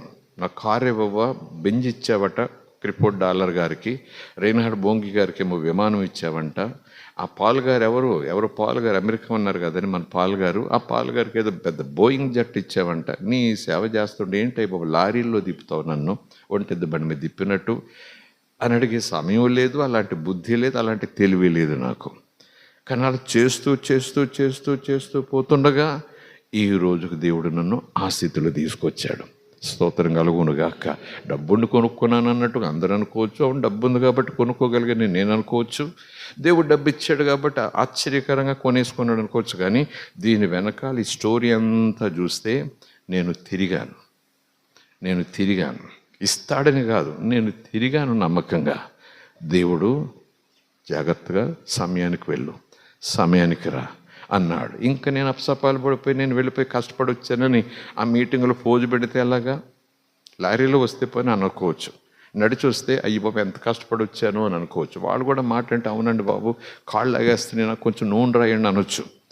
కారులో వెనకాల కూర్చొని వస్తాను, బాబాయ్ అయ్యగారు మీరు కష్టపడి వచ్చారని 3 బప్పికలు అంటే అన్నాను అనుకోండి, స్టేజ్ మీద ఎలా ఉంటుంది చూడండి.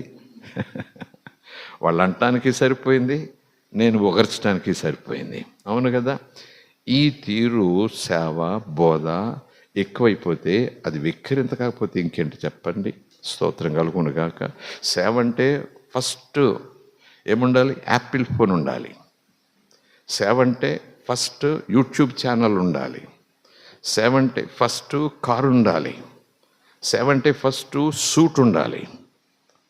సేవ అంటే ఫస్ట్ కూడా బ్యాగ్ మోసేవాడు ఉండాలి. సేవ అంటే ఫస్ట్ నా ముందు నా వెనకాల నడిచే బౌన్సర్లు అని పేరెట్టారు కానీ ఎవరో ఉండాలి. అది సేవ అంటే. సేవలకు రాగానే అవే పురమాయించుకుంటున్నారు అందరూ, అవే చూపించుకుంటున్నారు అందరూ. ఏమో ఇది విమర్శన కాదు కానీ సేవ వేరేగా ఉంటుంది, సేవకుడు వేరేగా ఉంటాడు. వాళ్ళ తాత్పర్యం, వాళ్ళ పని, దేవుడు వాళ్ళకి ఇచ్చే ట్రైనింగు, ఆ ట్రైనింగ్లో వాళ్ళు మూలుగుతున్నారా సణుక్కుంటున్నారా, దేవుని మీద తిరుగుబాటు చేస్తూ ఇదేం సేవయ్య బాబు లారీలో కూర్చోబెడతాం. ఆ రొయ్యల లారీ వెనకాల కూర్చుంటే అబ్బో ముక్కు పగిలిపోయింది.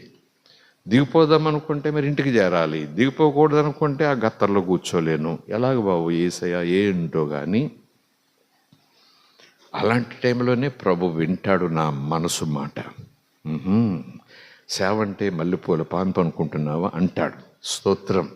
ఇంత పెద్ద మాట అనను కానీ ముగిస్తూ నేను ఈ మాట చెప్తున్నాను. ఈ మోకింగ్ మీద ఇంకా నేను ముందుకు మాట్లాడుకుంటూ వెళ్తాను. ఇది అవసరం మనకి. స్తోత్రం కలుగునుగాక. అవసరం కనుక ఈ మాటలు చెప్పుకుందాం. కనుక ప్రభు ఎప్పుడు కూడా పూల పాన్పు నేను చెప్పలేదు. నా సేవ నీకు 6 lanes 16 lanes హైవే లాగా ఉంటుందని నేను చెప్పలేదు. ఎక్కడికక్కడ నీకు సన్మానాలు, ఎక్కడికక్కడ విందులు అన్నీ వచ్చేస్తాయని నేను నీకు చెప్పలేదు. ఎప్పుడు చెప్పాను నీకు? నన్ను వెంబడించు నీకు BMW ఇస్తానని ఎక్కడ చెప్పాను? నన్ను వెంబడించు ఇదిగో నీకు అది ఇస్తానని ఎక్కడ చెప్పాను? చూపించు వాక్యంలో. నన్ను వెంబడించు. ఏ మనసుతో వెంబడించాలి? నా ఇష్టం అంటూ వెంబడించుకో. నాకు ఇదైతేనే సేవ చేస్తాను వెంబడించకు. నీ ఇష్టాన్ని పక్కకు పెట్టి నా ఇష్టం భుజానికి ఎత్తుకునేలాగా ఉంటేనే రా సేవకి. స్తోత్రం కలుగునుగాక. హల్లెలూయా. ప్రభు చెప్తారు నీ ఇష్టాన్ని పడేయి నేల మీద, నీ ఇష్టానికి విలువ తీసేయి. నీ ఇష్టాన్ని ఇంకా కావాలంటే నా కాళ్ళ దగ్గర పెట్టేయి. నా ఇష్టాన్ని భుజానికి ఎత్తుకో, నా వెనకాలరా. అది సేవ. స్తోత్రం కలుగునుగాక. Praise the Lord. Hallelujah hallelujah. సేవ చేయరా బాబు, ఆయన 3 BMWలు ఉన్నాయి. నువ్వు కూడా సేవ చేస్తే మన్నాడు ఇస్తాడు BMW. ఇంకా పిల్లోడు ఆ రోజు నుంచి BMW అంటానే ఉంటాడు. సేవ మొదటి సేవ మొదలుపెట్టి అడుగుతూనే ఉంటాడు, నాకు ఐఫోన్ కావాలి, యాపిల్ ఫోన్ కావాలి. సేవ మొదలెట్టిన అయ్యా నేను యూట్యూబ్ ఛానల్ మొదలెట్టాలనుకుంటున్నాను, నాకు కనీసం 10 లక్షల లైక్లన్నా వచ్చేలా చేయను ఆయన అంటూ ఉపవాసం ప్రార్థన చేస్తాడు. ఈ దేవుడు నవ్వుకోడా?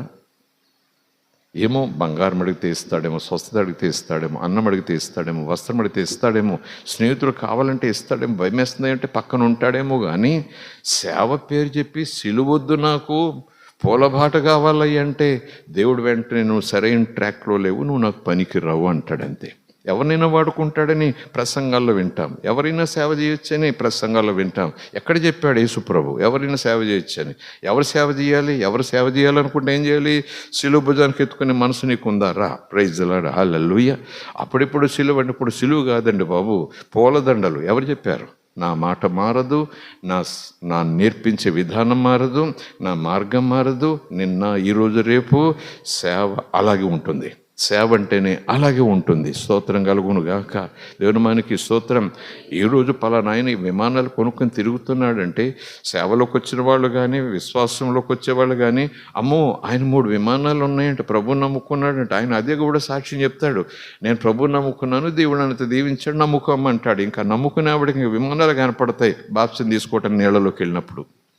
బాప్సం తీసుకోగానే సంఘానికి వచ్చినప్పుడు ఆవిడకి విమానాలే కనపడతాయి. ఇలా వెళ్ళగానే అలాగే విమానాలు ఇచ్చేస్తావట. ఎక్కడ చెప్పాడు యేసు ప్రభు? మొట్టమొదట ఆయన ఇచ్చేది నీ మనసుకు శాంతి. స్తోత్రం కలుగునుగాక. మొట్టమొదటిగా ఆయన ఇచ్చేది క్రొత్త హృదయం. మొట్టమొదటిగా ఆయన ఇచ్చేది తండ్రితో అద్భుతమైన సంబంధం. మొట్టమొదటిగా ఆయన ఇచ్చేది ఓర్చుకునే గుణం. స్తోత్రం కలుగునుగాక. అవి ఇస్తాడని ఎవరు చెప్పరు. వాటి కోసం రామ్మ అని అడిగిన ఎవరు చెప్పరు.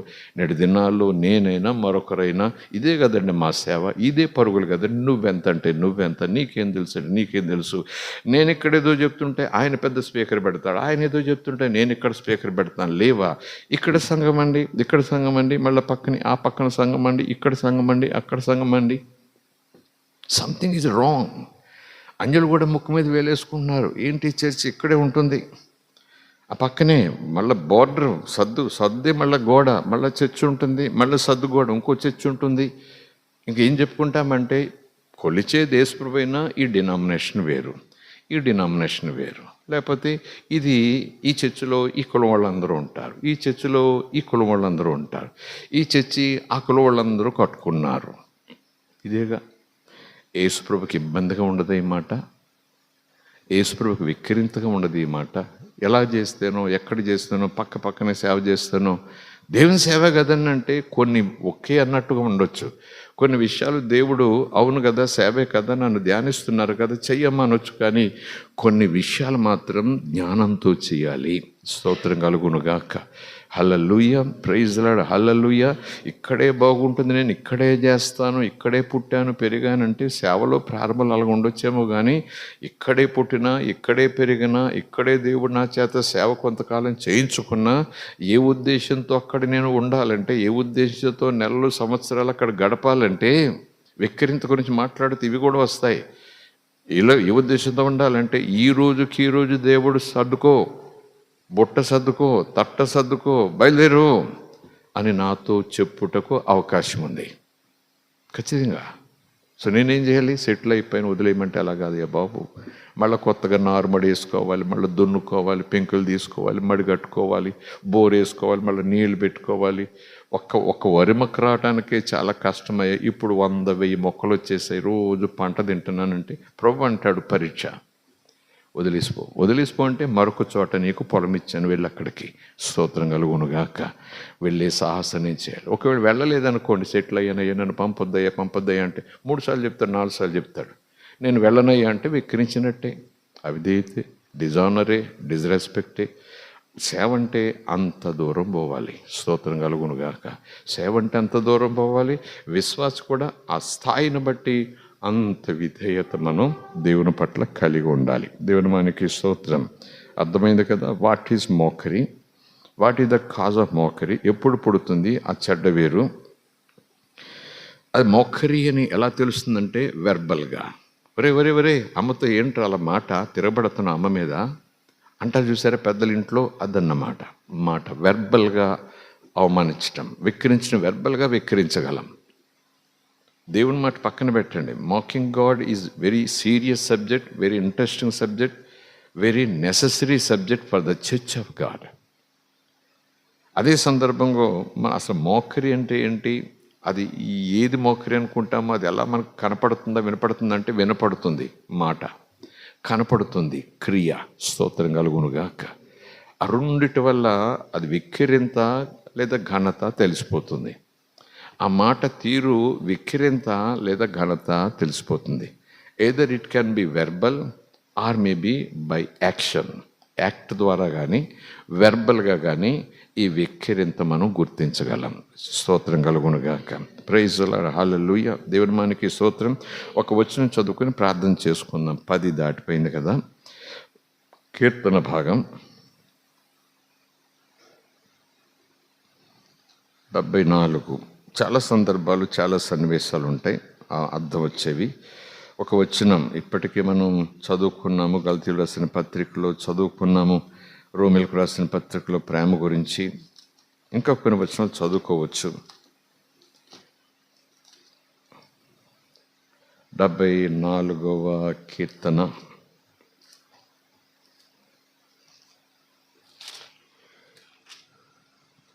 పరిశుద్ధుడైన యేసుకు స్తోత్రం, మహాదేవుడైన యేసుకు స్తోత్రం, మహిమలో నివసించే మహారాజు యేసుకు స్తోత్రం. హల్లెలూయా. 74వ కీర్తన 22వ వచనం.